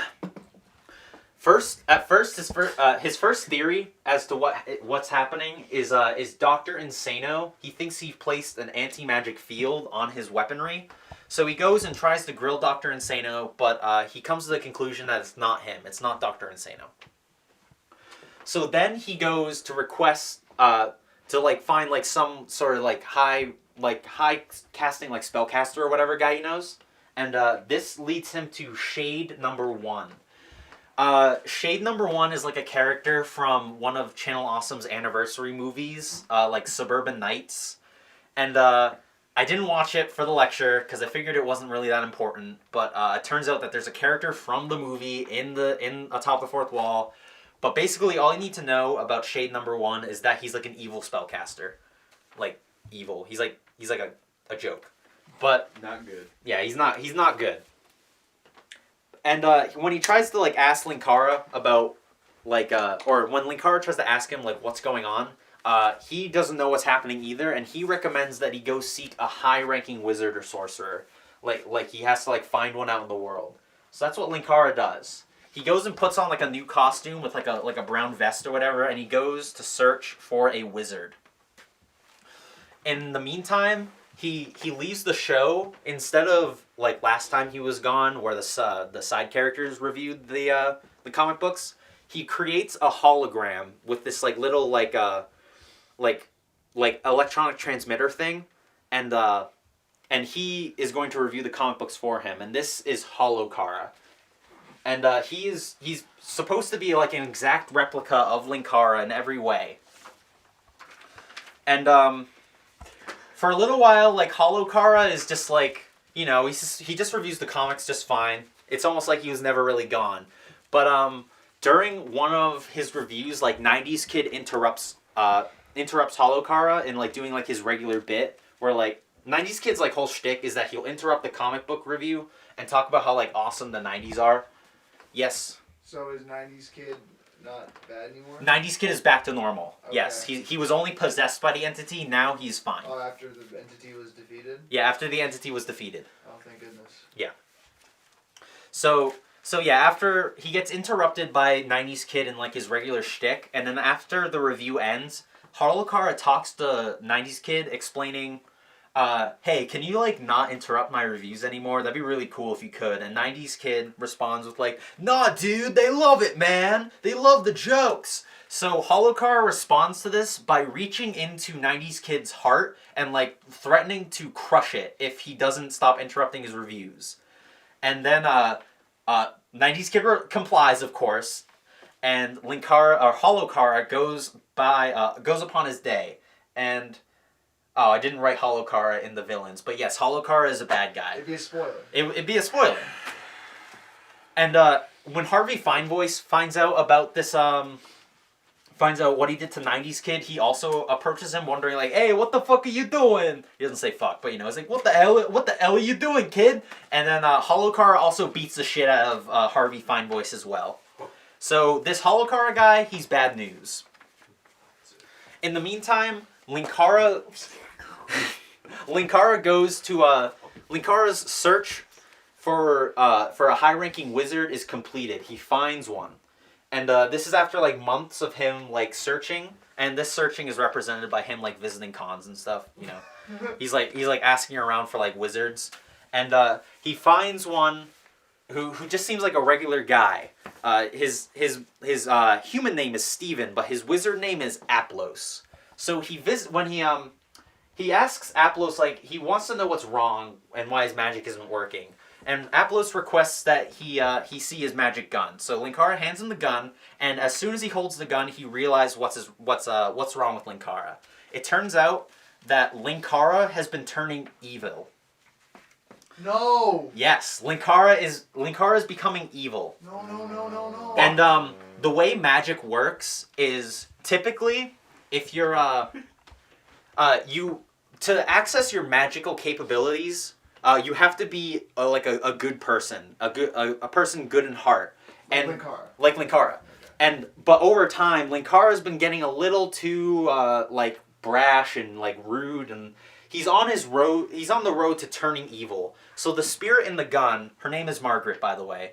Margaret realized that he was turning evil, so she deactivated the magic in his gun and all of his other items, to kind of like get him to search for a wizard and figure out what's wrong, and like a wake-up call. So when Linkara realizes this, he's obviously like kind of sad, and he reflects on himself and the way he's been treating his friends, and it's like it's not a very favorable picture of him. So on the way back to his house, he's actually approached by the spirit in the gun in a humanized form, and she pretty much tells him that just like be aware of your actions, just be a good guy, right? And your magic should return. Yeah, dude. Yeah, man. So while this is happening, Harvey, Linksano, and 90s Kid, they're trying to think of a plan to defeat Harlokara. And you would think it wouldn't be that hard to defeat a hologram, but Linkara, he put like a huge, like a magic shield, not a magic shield, but like a shield over Harlokara, just in case any intruders tried to like hurt him. So their plan is to just fire all cylinders off on Harlokara so it sustains heavy damage and the shields break, which will allow them to defeat him. While they're trying this plan, it obviously it doesn't work, and they're not strong enough to beat him, and Harlokara just starts beating the shit out of them again. About how, and like this is supposed to be like a reflection of what Linkara would become if he hadn't gone and sought out this wizard, and so like a bad guy basically. And it's at this point that Linkara returns from his trek with his magic intact. He returns, and what he does is he just pushes the button and deactivates Harlokara. That's all it took. He even like says like, "Didn't I tell you guys that you can just deactivate him?" And it's like, "Oh man," but yeah, drat. Okay, so when this is happening, we also get a follow up on the Gunslinger character, who is like he has like a ship, like a spaceship that's shaped like pretty much like a house, like a regular house. And he's speaking to he has his own AI assistant as well, whose name is Sira. And basically, what he says is that he needs Linkara's gun for some sort of plan that he's trying to pull off. And he says that it's the last one he needs. And we pan over to like his table or whatever, and the gunslinger has like a whole bunch of magic guns. He also makes a comment reflecting that he knows Lord Vyce, and since he knows that Linkara has defeated Lord Vyce, he looks forward to defeating him because that means he's a strong opponent. So Holokara reactivates himself to try and explain what he's doing to Linkara. Yes. How does he do that? He can just do that. So what's the... Never mind, continue. He can reactivate himself, but Linkara can always just deactivate him. So it's not that big a deal. So Holokara explains to Linkara his plan. Because over time he's come up with some sort of like master plan that he plans to enact. And it is... he wants to threaten Marvel Studios with the artillery power of Comicron 1 and threaten to like level their entire studio in New York unless they remake the comic book One More Day. One More Day is I'll just give a brief overview of this. One More Day is like an infamous Spider-Man comic where Spider-Man makes like a deal with the devil, and everyone I've ever heard of talk about this comic book like hates it or whatever, including Linkara. It's like an infamously bad comic book that like ruined the character or whatever. And Holokara wants the comic to be good again, so he threatens he wants to destroy Marvel Studios unless they remake One More Day. Regular Linkara, he explains that that's a terrible idea. That's mean. You shouldn't do that. Like it's. He doesn't explicitly say it's mean, but he's like, that's a terrible idea. You can't just threaten. You can't threaten people with terrorism to do what you want or whatever stuff like that. And he deactivates Holokara for good. He leaves the transmitter on the ground and walks away from it. He really does this too much. He really should just like leave his stuff more attended to, because when he leaves it unattended, the gunslinger grabs it and takes it for his own doing. Then there's a lengthy like little like sub arc where Linkara and Harvey Finevoice, Link Sano and the 90s Kid and Poyo, I guess, they're all trapped in their apartment due to some sort of force is locking them in.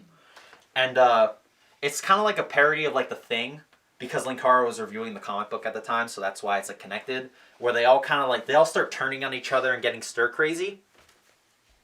And there's like eventually the 90s Kid discovers what's going on. It's some sort of trick that's being played on them by, I believe, the mobile transmitter that the Gunslinger made. So the Gunslinger appears at this point and is like, congratulations, boys, you figured out what's going on. And then he pretty much like escapes almost immediately.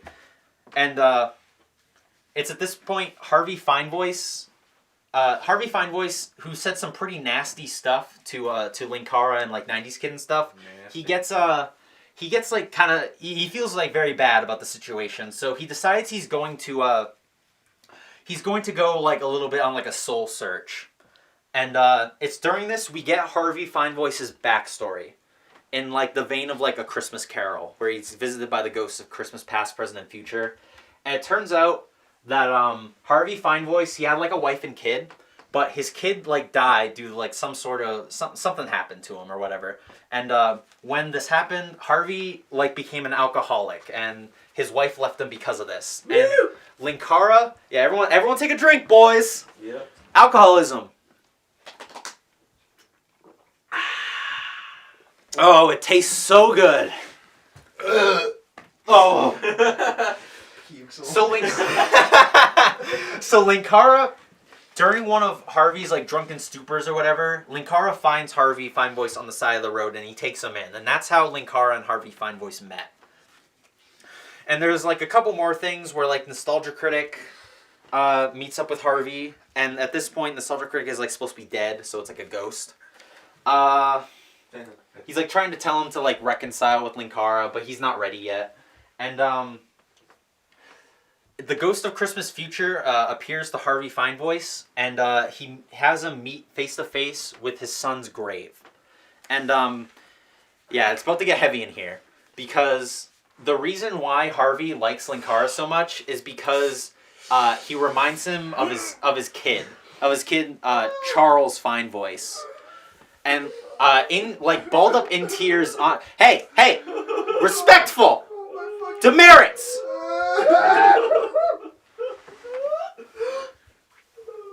Stop. Okay. Harvey Fine Voice. He comes to the conclusion. He finally like reconciles with himself that Linkara will never be his kid. You know, like kind of like a surrogate father sort of thing. That's how Harvey sees his relationship with him and Linkara. And he finally returns home, and all is well. Merry Christmas. Merry Christmas, everyone. Hope I can get that. Christmas. Doubt I can get this video up before Christmas. Oh, lang syne, my lord. I'm done Oh, drinking. lang syne. Shut up. Okay. So, that's that little subplot figured out. And after the end of one of Linkara's reviews, the Gunslinger... What are you doing? Jesus Christ. Getting actually angry. So, after finishing one of Linkara's reviews, he pretty much gets cheap shot in the back by the Gunslinger, who then proceeds to take his magic gun and then just teleports away. Linkara is none too pleased by this, and he goes after him, and there's like a space battle, like a dogfight in space. And Linkara manages to get onto the Gunslinger ship, and while Poyo is like hacking into the Gunslinger's like AI, he finds like the whole suite of magic guns that the Gunslinger had, and he takes his magic gun and returns. He also takes the Gunslinger's pocket watch. And when the Gunslinger finds out about this, he immediately goes to Linkara's apartment and demands that he give the pocket watch back. Linkara, thinking he has all the cards in the situation and is trying to get payback for what he did to steal the magic gun, he destroys the pocket watch. And the Gunslinger and Poyo are both very pissed off at him. You may be wondering, why would Poyo be pissed off about him destroying the pocket watch? Well, it turns out that the Gunslinger is actually not too bad of a guy. Anti-hero. Yeah. What's up? Oh, you like charging the batteries or something? Yeah, it's about to die again. Oh, okay. Keep going, you're good. All right. So while Poyo was hacking the Gunslinger's computer, he pretty much got like his whole like life story. And the Gunslinger is he's from an alternate universe, obviously. And in this universe where he's from, the world is like, it's put under this like sort of like this like regime where reviewers are like outlawed. Like you cannot critique anything in this world that the Gunslinger is from. And the Gunslinger was like a music reviewer or something in this world. And all critics were like silenced in this universe. So he and a bunch of other people, he found a bunch of like freedom fighters with magic guns to go and stage like an uprising. This uprising does not really work, and everyone besides the Gunslinger died from this. And but the Gunslinger did find out some valuable information, and that was if an owner of a magic gun is put under great stress, they can unlock the gun's full potential. So the Gunslinger revises his plan and decides he's going to jump all over multiverses and find people with magic guns, put them under great stress, and then take their guns from them. So that so he thinks he'll have like a chance in like overthrowing this tyrannical regime in his world. Yes. Don't guns only affect or they only work for the people that own them? Apparently not. Maybe I missed something, but at this point, magic guns can work with anyone. Okay. Don't stump him until the end. I'm sorry. I'm not stumped. It makes him look bad. That's just how it is. So, Linkara is going to go to like the Gunslinger. Oh, by the way, they find out his name, and his name is Jairus. They go to yes, he's right there. Oh my God! Thankfully, you didn't erase that too. See me after class. No.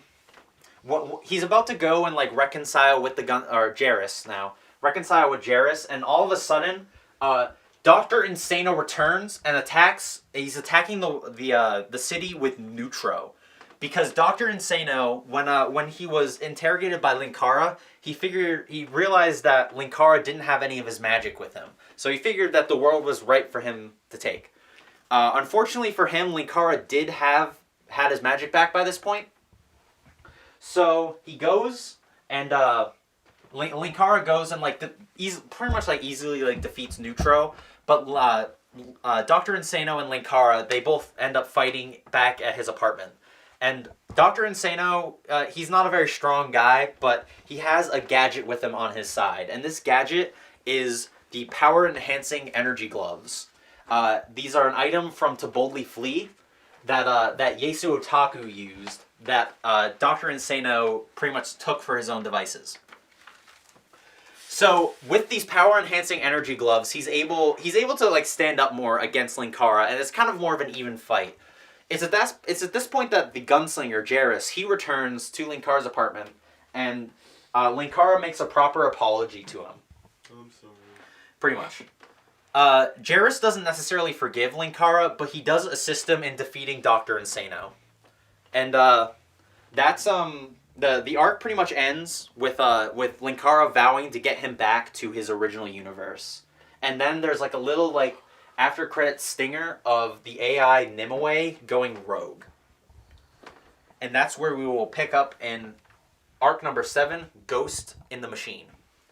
But I have to pee really bad, so I'll be right back. You only drank half a gallon of Arizona. Yeah, I know, isn't that weird? Should we get some water, huh? Nah. So now we're on arc number 7. Okay, my fly is up. Ghost in the Machine. And this arc is all about Linkara's AI assistant going rogue, basically. Sorry. Guys, you're fucking with Matt's thing. Okay, come on. That's right. You're fucking with my thing. This arc starts with Linkara building new bodies for Poyo. One for regular use, one for scouting, and one for attack. And they're all different designs or whatever. Poyo doesn't look like this anymore. He looks it looks like someone actually tried and built it. Basically, it looks like a decent prop now. But he still sort of has a Microsoft Sam voice. And there's a little section where Linkara is met by this guy named the 2090s Kid, who's from the year 2099, because Linkara was reviewing the Marvel 2099 series at the time. And he switch places with the regular 90s Kid due to something called the plot hole. And the plot hole is an element from That Guy with the Glasses 3rd or 4th anniversary movie to Boldly Flee. I'm not going to go too deep into it because I did not watch To Boldly Flee. It's 3.5 hours and it's really bad. Don't watch To Boldly Flee. It's not good. And unfortunately, it's a little important because Mecha is actually in To Boldly Flee as a main villain. So at some point during To Boldly Flee, Mecha comes back and he's defeated. That's pretty much all you need to know. And eventually 90s Kid does return, but when he does, he gives Linkara a message from the future. And it has all sorts of random numbers on it and a corresponding message in English. And I'll read off this message right now because this is going to be a very plot crucial message in the coming arcs. And it says, "Pretenders sit on my throne. I remember my death. The world is at 0, 6, and 7. I am looking over your shoulder. Continue to wait for my ascent." Just keep that in the back of your head for now, and when it becomes relevant again, I will bring it up. Yes. So it's at this point that Nimue starts to show signs that something is messing with her wiring, and she starts freaking out and glitching all over the place. And when they try to run diagnostics on her, they all come back as she's completely fine. So they don't know what's going wrong. So Linkara tries to tries to like research outside of the box, and he goes to search for research like outer gods on this grimoire that that character Whatley from the Silent Hill comics that he had written. And this grimoire describes a cousin god to the entity called the King of Worms. If you ever played Dark Souls, it's like the backstory to the King of Worms is like kind of similar to like the Furtive Pygmy, where like he's like a lesser god, where he's like kind of the Furtive Pygmy. I know that guy. He's like a powerful being, but he just like kind of hides in the corner or whatever from like the other gods because he's scared of them. That's like his whole thing is like he fears the other gods, and he uses clockwork beings to do his bidding. Clockwork as in robots. So Linkara thinks that maybe Nimue is being controlled by the King of Worms. Linkara once again leaves something unattended. He leaves the grimoire on the couch, and 90s Kid picks it up and he starts reading it and he leaves. Remember this. Jairus and Linkara apologize, and we keep getting scenes of Linkara talking on the phone with this guy named Alan. We're not supposed to know exactly who Alan is yet, but I figured I'd mention it right now because it's already come up. Alan is a government agent. He works for like the FBI, and this is all covered in Atop the Fourth Wall in the movie, but we're just gonna do it right now. So Alan, he works for the government, and he appeared to Linkara like around the time that Linkara got his own ship. In between all that he sees, he conquers, and a piece of the world is missing. Basically, the government was very concerned when Linkara had like a battleship that could level nations, but Alan managed to convince his superiors that he's not really gonna like destroy the world or anything, and that he'll keep a close eye on him. So all this time from this point down to here, Alan has been doing routine checkups on Linkara to make sure that he's not doing any funny business. So that's whenever he talks on the phone with Alan, that's who he's talking to. Linkara has to do a hard reset on Nimue because she's like going like really crazy, and Jairus recommends that he just like that Linkara should like reset or just like turn off Nimue and like reprogram her, because the way he thinks that the way Linkara programmed her with like quote unquote free will is making her go insane.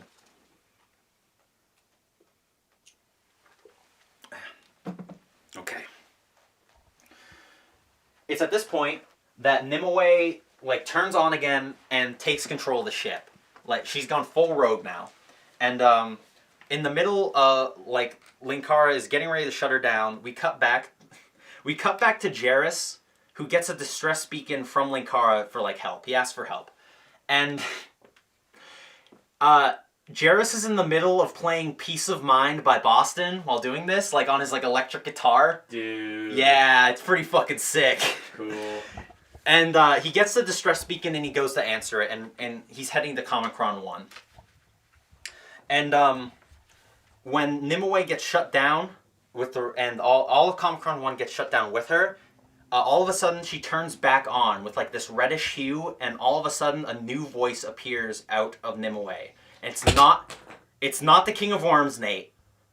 It's Lord Vyce again.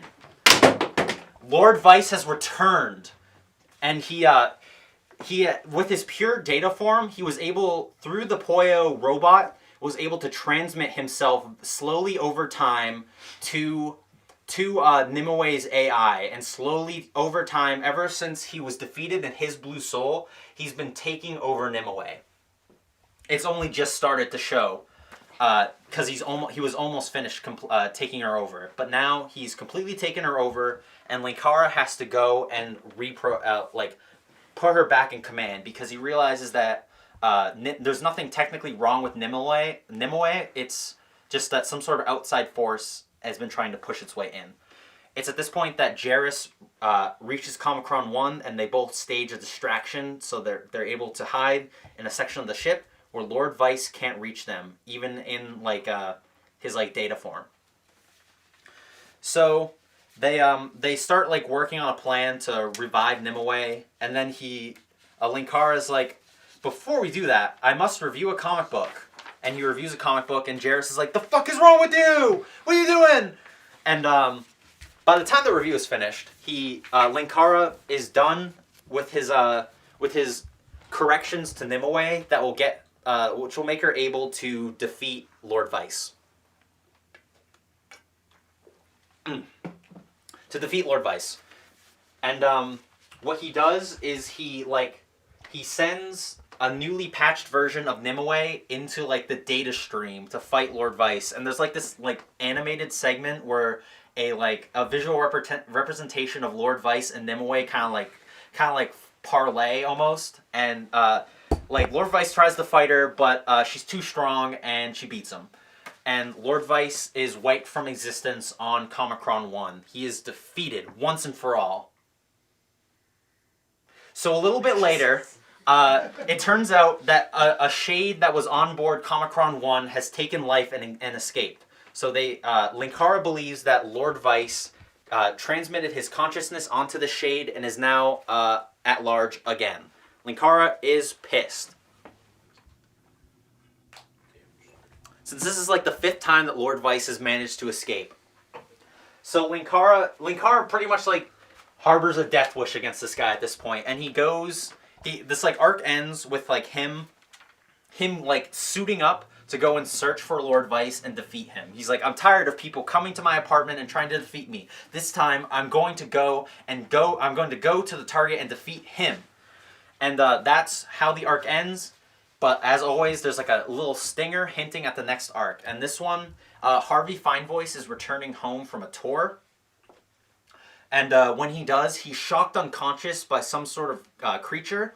And this creature also starts singing the poem of the King of Worms, hinting at the King of Worms in the upcoming arc, the Machination of Worms, will be our next villain. Okay. Just give me a sip. You guys have any questions in the meantime? No.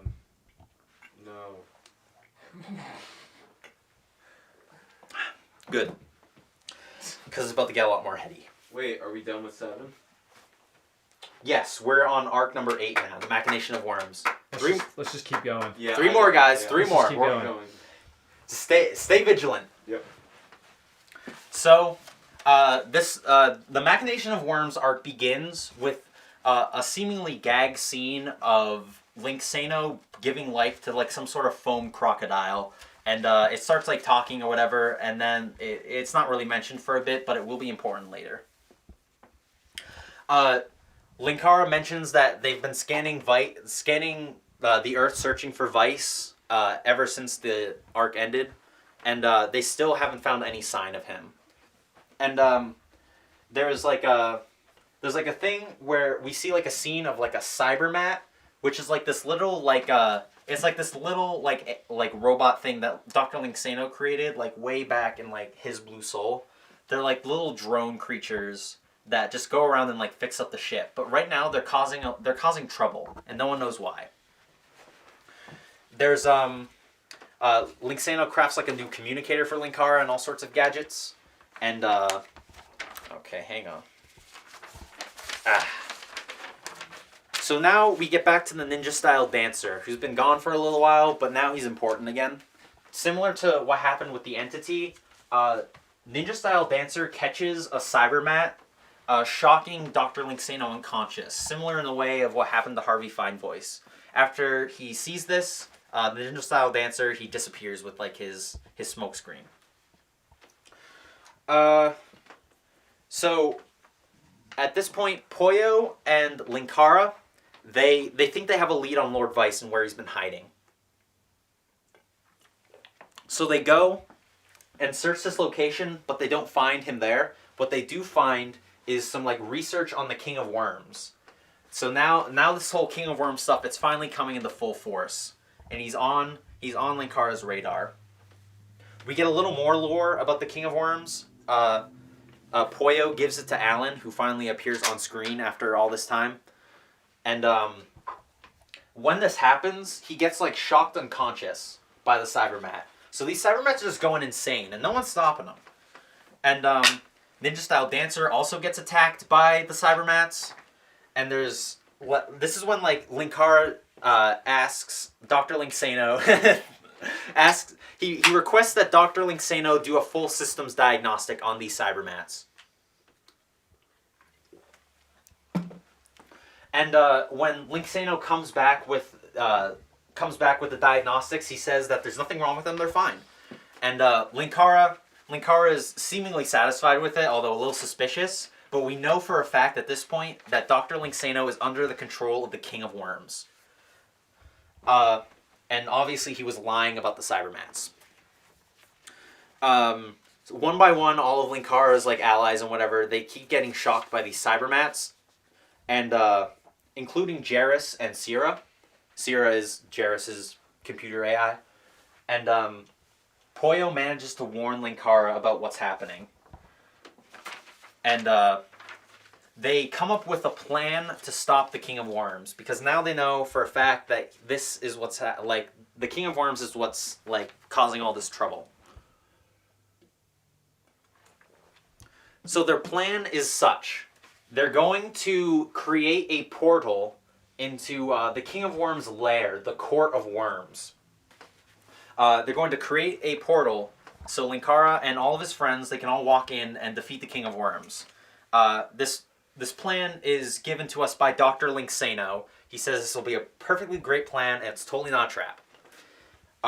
This plan was a trap, because Dr. Linksano was obviously under the control of the King of Worms, so Linkara is playing right into his hand. Linkara, like, after finding out it's a trap and like Cybermats start swarming the room, Linkara shoots Dr. Linksano, and it turns out that he was a robot duplicate this whole time. Presumably that's what happened to the rest of his friends, including Harvey Finevoice, who turns his gun on Linkara and tells him to enter into the portal. So Linkara is caught with his pants down. He doesn't have anything he can do. Excuse me. Not good. So, the only people who are left around are Poyo, Nimue, and the foam crocodile from like way back in the beginning of the arc. Her name is Eliza, by the way, and that's why she's right there. So they come up with a plan to rescue Linkara and his friends from the King of Worms. And while this plan is happening, Linkara comes face to face with the King of Worms, who's like this dude. He's like this like big menacing dude with like this silver platinum mask on, with like these like evil looking eyes and like a smiley face. Not like a smiley face, but you know, like a metal, like a indentation or whatever, like placed into his face or whatever. It's like one of those it's like one of those drama masks almost. You know what I'm talking about? Yeah. It looks like one of those like Harlequin masks. Here, we can show them. Yeah, let the camera see that. Kind of looks like this, except not without the bells or anything. Get your hand out of the way. Oh, right. My fucking... God, I'm stupid. Yeah, so it kind of looks like that. I'll have a picture on screen, I'm sure. No, you won't. Try me. Fuck! Anyway. So the King of Worms comes face to face with Linkara. And he pretty much says that he would have killed Linkara earlier, but for some reason he can't do it. Like, all of his scheme, all of the things that he's tried before, including what he did to all his friends, like shock them with cybermats and then take them into the Court of Worms and like pretty much like replace them with robot duplicates. For some reason he couldn't do that with Linkara, and he's not sure why. So what he wants to do is he wants to probe his brain and figure out what's wrong with him. Poyo, Eliza, and Nimue, they all appear into the Court of Worms and they stage a rescue. The Court of Worms, by the way, it's just like this like pure blank white space. And that's just what it looks like. They go and try and defeat the King of Worms because they cut him off before Linkara can get probed by him. But he's a god, so it doesn't really work out too well. And the King of Worms begins the probing process on Linkara. And then when he does this, it's like It's kind of like an homage to like Twin Peaks. If you ever seen Twin Peaks, where like it's like the weird like red room stuff. There's like some like trippy images or whatever, and like what happens is when the King of Worms probes Linkara and he sees all this stuff, he immediately recoils back and starts screaming in agony. And then that's like their opportunity to just fire off all shots on the King of Worms, and they kill him. Yeah. Yeah, they beat him. Yes, Nate. So they just like shoot him to death? They shoot him to death. Okay. Woo! Well, it would appear as such.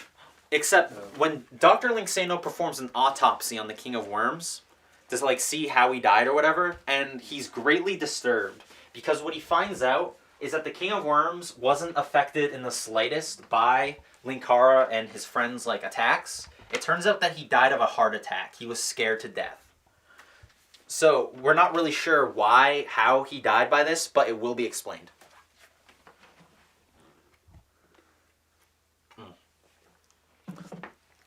And this arc ends proper with there's like this girl who's like kind of dressed up like some like punk Matrix girl, and she's searching for Jairus. At this point, it's kind of like separate from the King of Worms stuff, but it happens at the end of the arc for like Christmas, I guess. And she's looking for Jairus, and she's like kind of adversarial, and she's kind of like shooting people with like guns and stuff, so kind of a threat. But when Jairus appears, they embrace, and it turns out that this was Jairus' wife the whole time, telling him that the uprising against the evil regime in his world was successful, and the reviewers rise up and they won.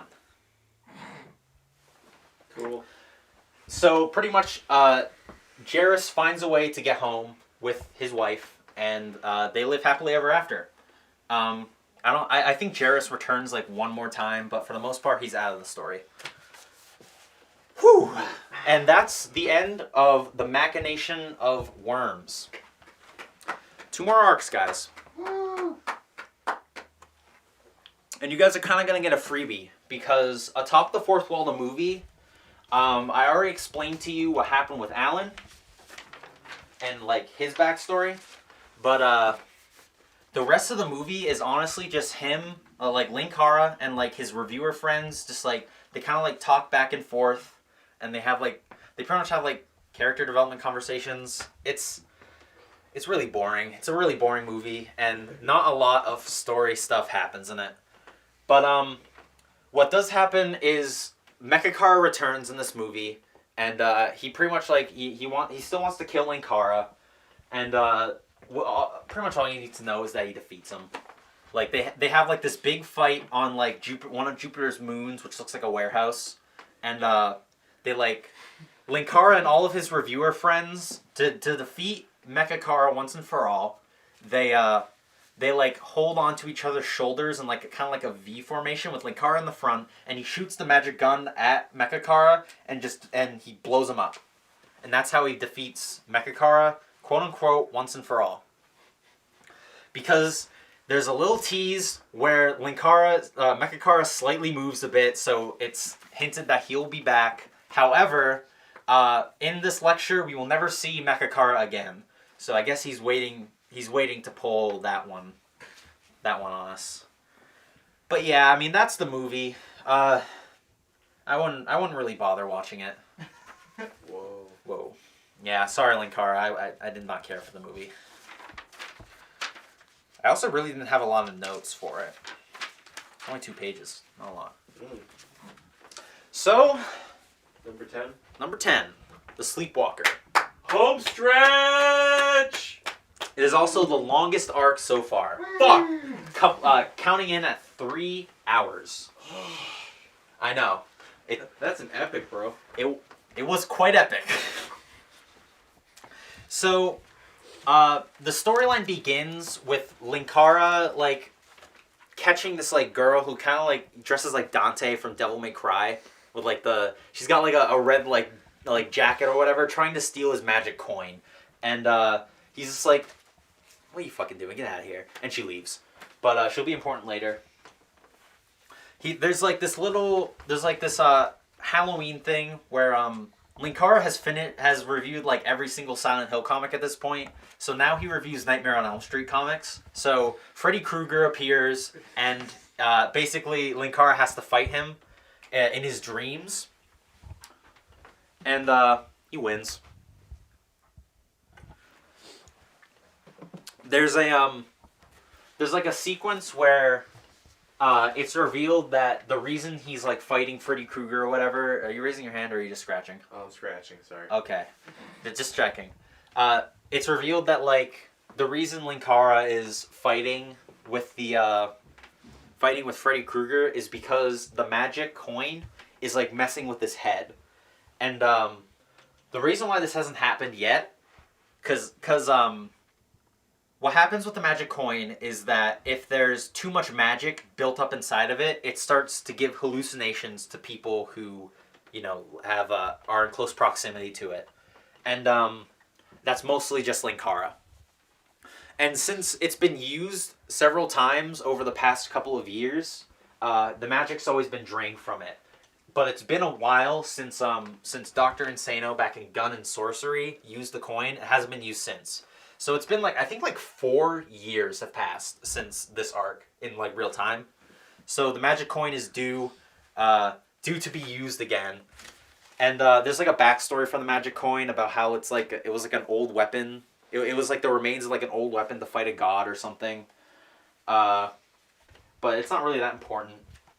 Basically, they give that girl who's dressed up like Dante.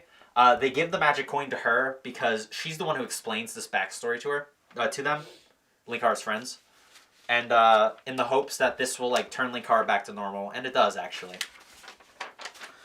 So Linkara is able to overcome his hallucinations, but he actually gets greeted by a shadowy figure that looks like Freddy, but he says that he isn't Freddy.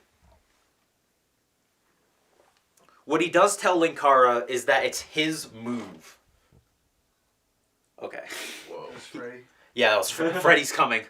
He tells Linkara that it's his move and he's waiting for him to play the game, basically. And Linkara is concerned because months pass with no story happening, or no developments on this game thing that he was the last thing he was talking with was mentioning. So he finds the girl, the Dante girl, whose name is Erin, by the way, our final stop on this gallery of heroes, and basically he asks her to be an expert on magic because she knows about all sorts of magic gadgets and stuff. And her first assignment is researching the poem I talked about earlier. You know, the one with what the fuck was it? It was oh no. You're bombing. I'm bombing. Please help me. I feel like the people who are watching this video could just go back. They could go back.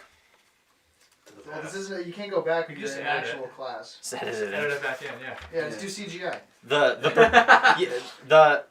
The poem I told you guys to remember earlier. The pretenders sit on my throne. No, we didn't remember. That you guys didn't remember at all. Thanks. Zeros in all your assignments. Okay. Yeah, that one. He pretty much tells her to research it for me because you know stuff about magic. And then I think he does this sort of. He always does stuff for his anniversary videos, and this one is he walks in on his past villains Whatley, Dr. Linksano, Pyramid Head, and some other guy who I don't really know. They're walking in. He walks in on them doing a parody of "Come Together" by the Beatles, and it's the full song, by the way. And after the song's finished, the Whatley guy, he pretty much just calls Linkara shit, and that he sucks and he'll never amount to anything, stuff like that. Linkara retorts with this by doing a parody of "Getting Better All the Time" by the Beatles. He sings this, by the way, the full song. And he's pretty much the song is pretty much just him describing all of his accomplishments over the years. And because at this point, this is like 2016, I want to say, and this started back in 2009. So we're like 7 years into the shit. I just condensed like 7 years of information into like, what, 2.5 hours or whatever. And we're still not done. 3 hours. 3 hours? Well, that's including cuts. That's true. So Linkara is like in full force of trying to figure out this riddle. And 90s Kid is like skulking around in Linkara's apartment, and he's concerned that he says that it's what does he say? He's close to solving the puzzle, and that's not radical. He's like kind of like speaking to himself. He's on his own. Oh my god, I completely forgot to mention something back from the Machination of Worms. Oh no. This will be quick. This will be quick. Rewind. This will be quick. Quick. Don't worry about it. So after Linksano revealed that the King of Worms died of a heart attack, we cut to Lord Vyce. He's speaking. He's like monitoring them like in secret, and he's like talking about how he knows like what's going on. He realizes it, and he's talking to someone off screen, and that person off screen is 90s Kid. They're working together to do something. So like ever since the end of this storyline, 90s Kid has been like acting funny, basically. So Linkara is like close to solving like the puzzle I was talking about earlier, and he hands it to Nimue to like decode. Because remember I said that there were numbers on top of the message? Excuse me. Well, when Nimue gives him back like the numbers decoded, Linkara, as soon as he sees this message, he beams him and everyone else to Comicron 1 to do an immediate scan on planet Earth. Because the message said a piece of the world is still missing, hinting that the entity is still alive. Linkara is obviously very concerned about this. So when he does a full scan of Earth, he's convinced that that the entity is somewhere on there, but he doesn't find anything. Goodness. While he's scanning Earth, Comicron 1 starts being under attack. And like little by little, like parts of the ship, they start falling apart. Like something is fucking with it. And it has no choice. Linkara has no choice but to crash land it onto the moon. So Comicron 1 is destroyed at this point. And Linkara and his friends, they escape through like a scouter ship called the Vigilant. That's in its like docking bay.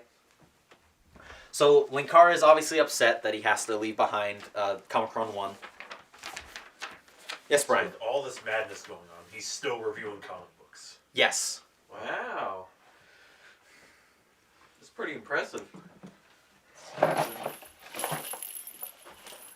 Dude, that was a gift from my grandma. Oh. It was gonna break the shot. Your grandma would understand. Yeah, sure. I think she realizes this is very important. Yeah. She is the biggest Linkara fan. That's all. After Linkara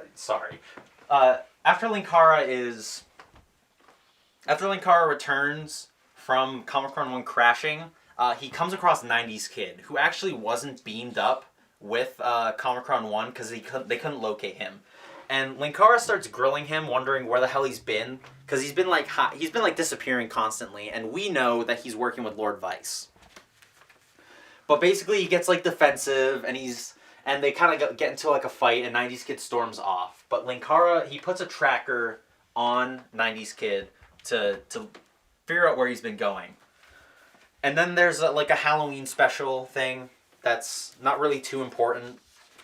I'm not gonna talk about it because we're going on too long. And all you need to know is that during the arc, there's like a portal with like a hand trying to come through, and it's revealed at the end of this arc that it was Jarrus. Jarrus was trying to return to Linkara's house. At this point, he changes locations to a house because I guess the Patreon money was rolling in or something.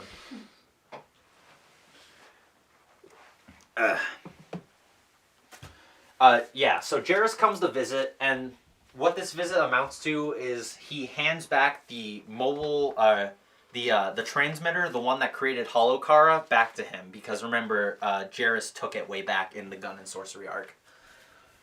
So, Linkara is, while this whole thing is going on, Linkara is starting to get a little more neurotic, because things just aren't going well for this guy. It's also at this point that Linkara figures out that 90s Kid is working with Lord Vyce. So along with Linkara, there's also Linksano and Harvey Finevoice. They all corner 90s Kid and they start grilling him about, like, we know you're working with Vyce. And he's like, it's not like that, dudes. You don't understand. And after they corner him, Lord Vyce appears, back in his, like, full armor form. And he easily dispatches Linkara and Harvey and Linksano. And the two of them escape. Harvey is like a guy who like goes on like tours and stuff. So while he's like alone in like a hotel room, 90s Kid beams to him and tries to explain what he's been doing. But as soon as he does, Linkara appears and tries to apprehend 90s Kid. Because it turns out that not only did Linkara put trackers on 90s Kid, but also on Linkara, also on Linksano and Harvey Finevoice. He's getting really neurotic at this point. It's also by this time Linkara begins production on a new ship called the Comicron 2, and it's going along pretty well.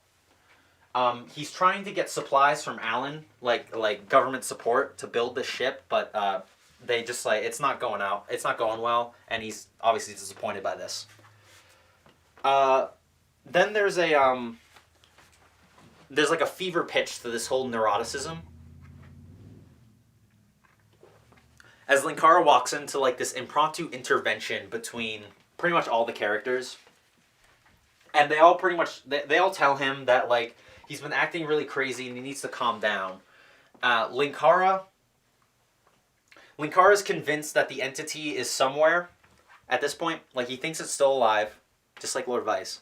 And he pretty much gives the gang an ultimatum. Either they're with him or they leave. They never come back. And they take the latter because Linkara is going nuts. So over the course of this arc, there will be like scenes where like Linkara is just like playing like a game of chess with himself, and he's like referring to people as like pawns and whatever. It's just like supposed to show that like he's not in a right place. And at the end of one of his reviews, Linkara finally finished his Comicron 2, and he's conducting a review on there. During this time, the gang, they return to Linkara's house to try and like snoop around and like see if they can like figure out what's happening with Linkara. And Linkara catches wind of this and immediately sends Cybermats down to apprehend them. But 90s Kid appears and he goes and rescues the gang. Now, it's finally revealed what's happening with Linkara, like why he's acting so funny and why 90s Kid is working with Lord Vyce. It turns out that the entity has possessed Linkara. I know, it's crazy. The entity, when the entity died, Lord Vyce explains that a small piece of it, when it killed itself, it got lodged into Linkara, and over the years, it's remained dormant. However, when the King of Worms probed Linkara, it awakened something inside the entity. And it began to return, basically, and that's why the King of Worms died of a heart attack, because it was scared of the entity. It's also at this point that Erin also joins with Linkara's friends, because she was also getting concerned about him, and they also tried to get Margaret, the spirit and the gun, to help with them, but apparently she's also under the influence of the entity as well.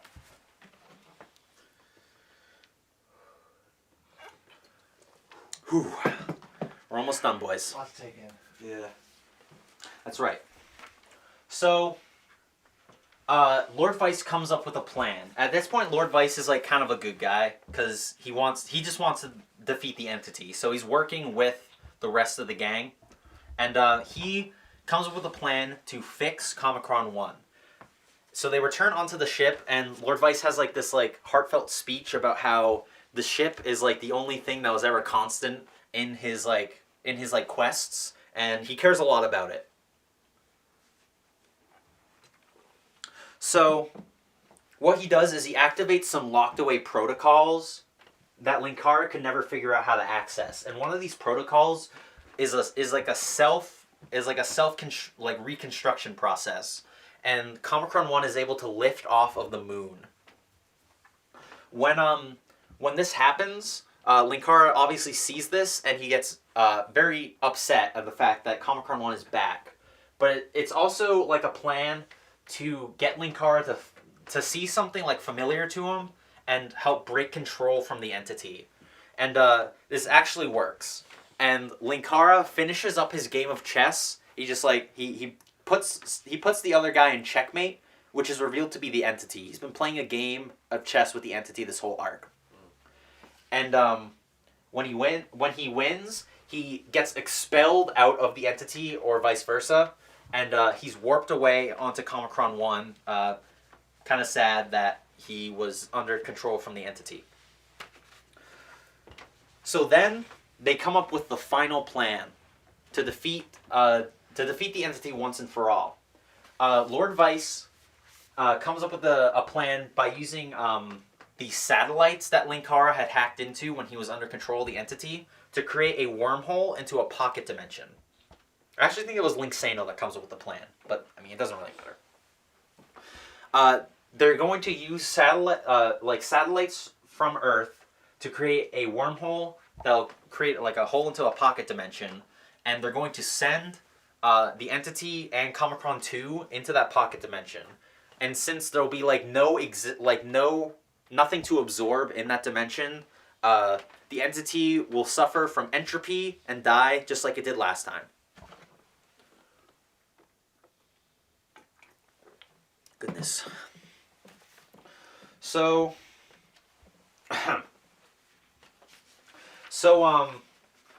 the entity also technically cannot function without a host body, but as long as it's on Comicron 2, there are holograms on board, which will allow it to take some sort of shape. It won't be as strong, but it can still do it. So it's pretty much confined to these to Comicron 2. So that's why they have to send the ship alongside the entity into the wormhole. So the way they're going to do this is they're going to pretty much just like send the ship's engines into the wormhole and like distract the entity while they're at it. So Linkara, of course, volunteers to take care of this. And while they're doing this, the entity and Linkara have another parlay, just like last time. And while trying to fight him, the entity actually, Linkara tries to throw a Pokeball at him because, I mean, technically he's missing though, so it should work. It doesn't. He even comments that like, he even comments that like fans asked him why he didn't do this to the entity, and he's like, it's like fans always ask me why I didn't do this, and he throws like a Pokeball at the entity, and it doesn't work. Because of course not, right? Yes, Nate. Does it catching missing though corrupt your save file? No, actually, you can watch episode 7 of Let's Horribly Break Pokemon Blue to see what happens if you do catch missing now. So check that out on youtube.com/c/TectonicImprov. It's actually a really good series, and I highly recommend it. It's very informative, and I enjoyed it personally. So, all right, back on Matt. Okay. So it's also at this point we finally get the reason, the namesake of this arc. Linkara is the sleepwalker, because throughout this whole arc he's been possessed by the entity, up until this point obviously. So that's what they mean by the sleepwalker, and there you go. But he still has to defeat the entity. So what he does is he remembers all of these mentions where the entity is bringing up games. Like, he's always talking about the game that they must play. They were just playing a game of chess, stuff like that. And Linkara realizes that this version of the entity's reason for living is playing a game. So what Linkara does is he surrenders. He surrenders and ends the game.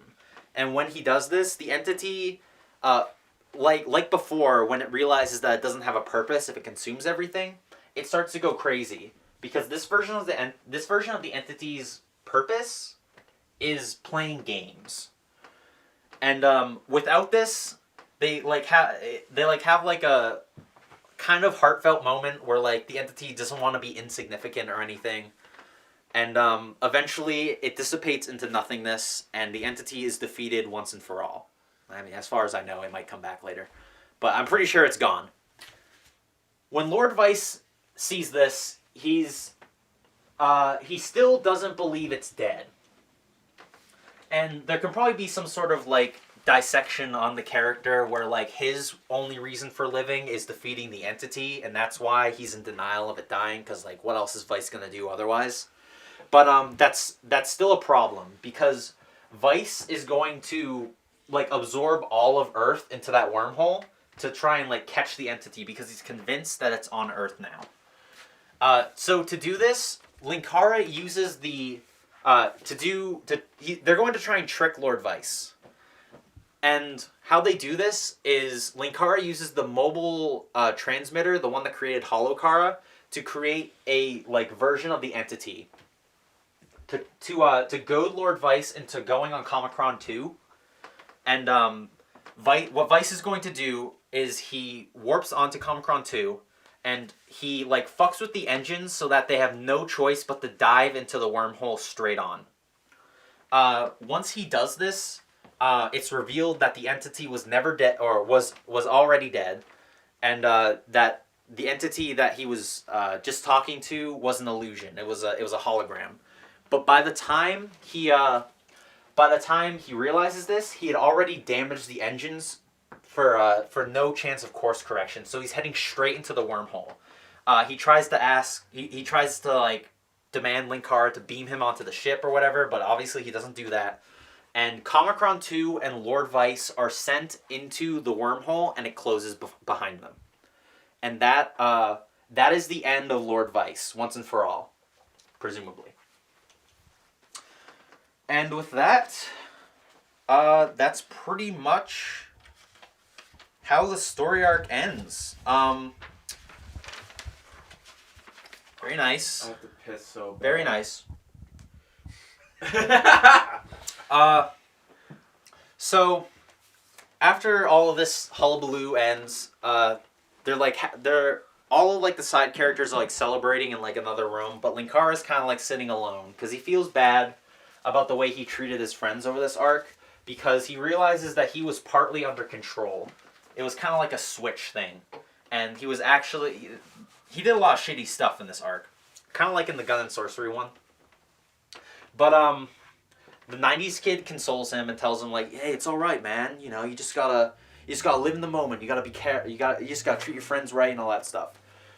And it's a 90s kid also says that from now on, call him 90s Dude. He has graduated into 90s Dude. I don't have the... Here it is.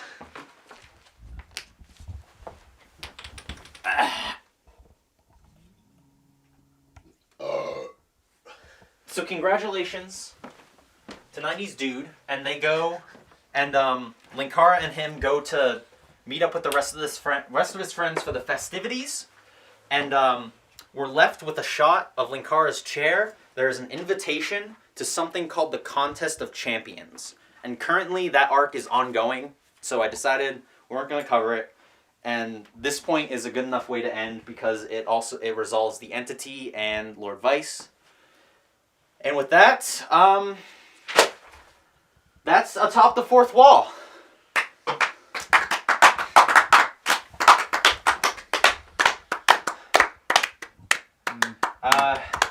You guys have any questions? Yes. I have two questions. Okay, what's up? I forgot the first one. Okay. I remember. Okay. So, when did you start this project, and how long did it take you to complete it? I came up with this idea. When did I come up with this? I think we were like talking in like back in like April or something. Jesus Christ. Alright, but it didn't take me that long. Cause I kind of, like, I started taking notes for this back in September. Mm-hmm. But, when I was doing that, I was watching the full reviews, and you'll probably notice in my notes, I talk about, like, the specific comic book, like, entries where all this stuff happens. I realized it was gonna take too long. So I just went with the, I just watched the storyline crap. And I did a full dive into that back in, like the beginning of December. And, I think, when did I ask you to... 2 weeks ago? Like probably? two or 3 weeks ago. I've been pretty much planning this for like 3 weeks or so. Alright. And, yeah, it's been a long road. I'm, A lot of Arizona. Was that full when we started? Yeah. Just about. Yeah, So that was full. Not just about. It was full. It was God. No, there was like a small, like, I had a small... It was a yeah, sick yeah, message. trying to make it better. It was but- full. Whatever. I've been talking for like fucking 3 hours. I need to... Yeah, you thirsty boy. I gotta clear my throat. Probably try water. Yeah, I would say switch to water. Yeah, you about- probably would be about drinking now. less. No, it's okay. Okay. You got a second question? Yeah. Okay. So, if you were to do another project, That's a good would it be Red Letter Media's Half in the Bag series? Because there is a story for that. Oh my god. I could do that. I I could sum that up in like 5 minutes. Yeah, well, I mean, that, like, the thing is with them is that they kind of just like parody this stuff, and because like it's, as you can see, it gets a little ridiculous. But No. like, I'm being completely sincere here. I actually think that this takes a lot of effort to do, and I really do like respect Linkara's like work ethic and like the shit he puts into this stuff. I'm being completely serious. Ooh. You guys don't have to think that way, but I do. Maybe it's like Stockholm syndrome. I don't know. This makes me hate him even more. Come on. Is there anything else I want to say? Yes. I missed that. Could you start the whole thing over again? All right. So let's start at the beginning, and then we can cut credits. All right. Good night, everybody. Thanks for watching. You can thank the audience, asshole. I Eh. thanks. Yeah. Thanks for ruining my show. You're welcome. You're welcome. Cut to the audience. You'll 2 have hours of my fucking life. 3. 3? 3 hours, yeah. Probably Wow. about 3. It was about 3. We started at 4. Wow. Yeah. Alright. Cut the mat. All right. Anything else? Closing statement. Nice midriff. Thanks. I'd like to thank.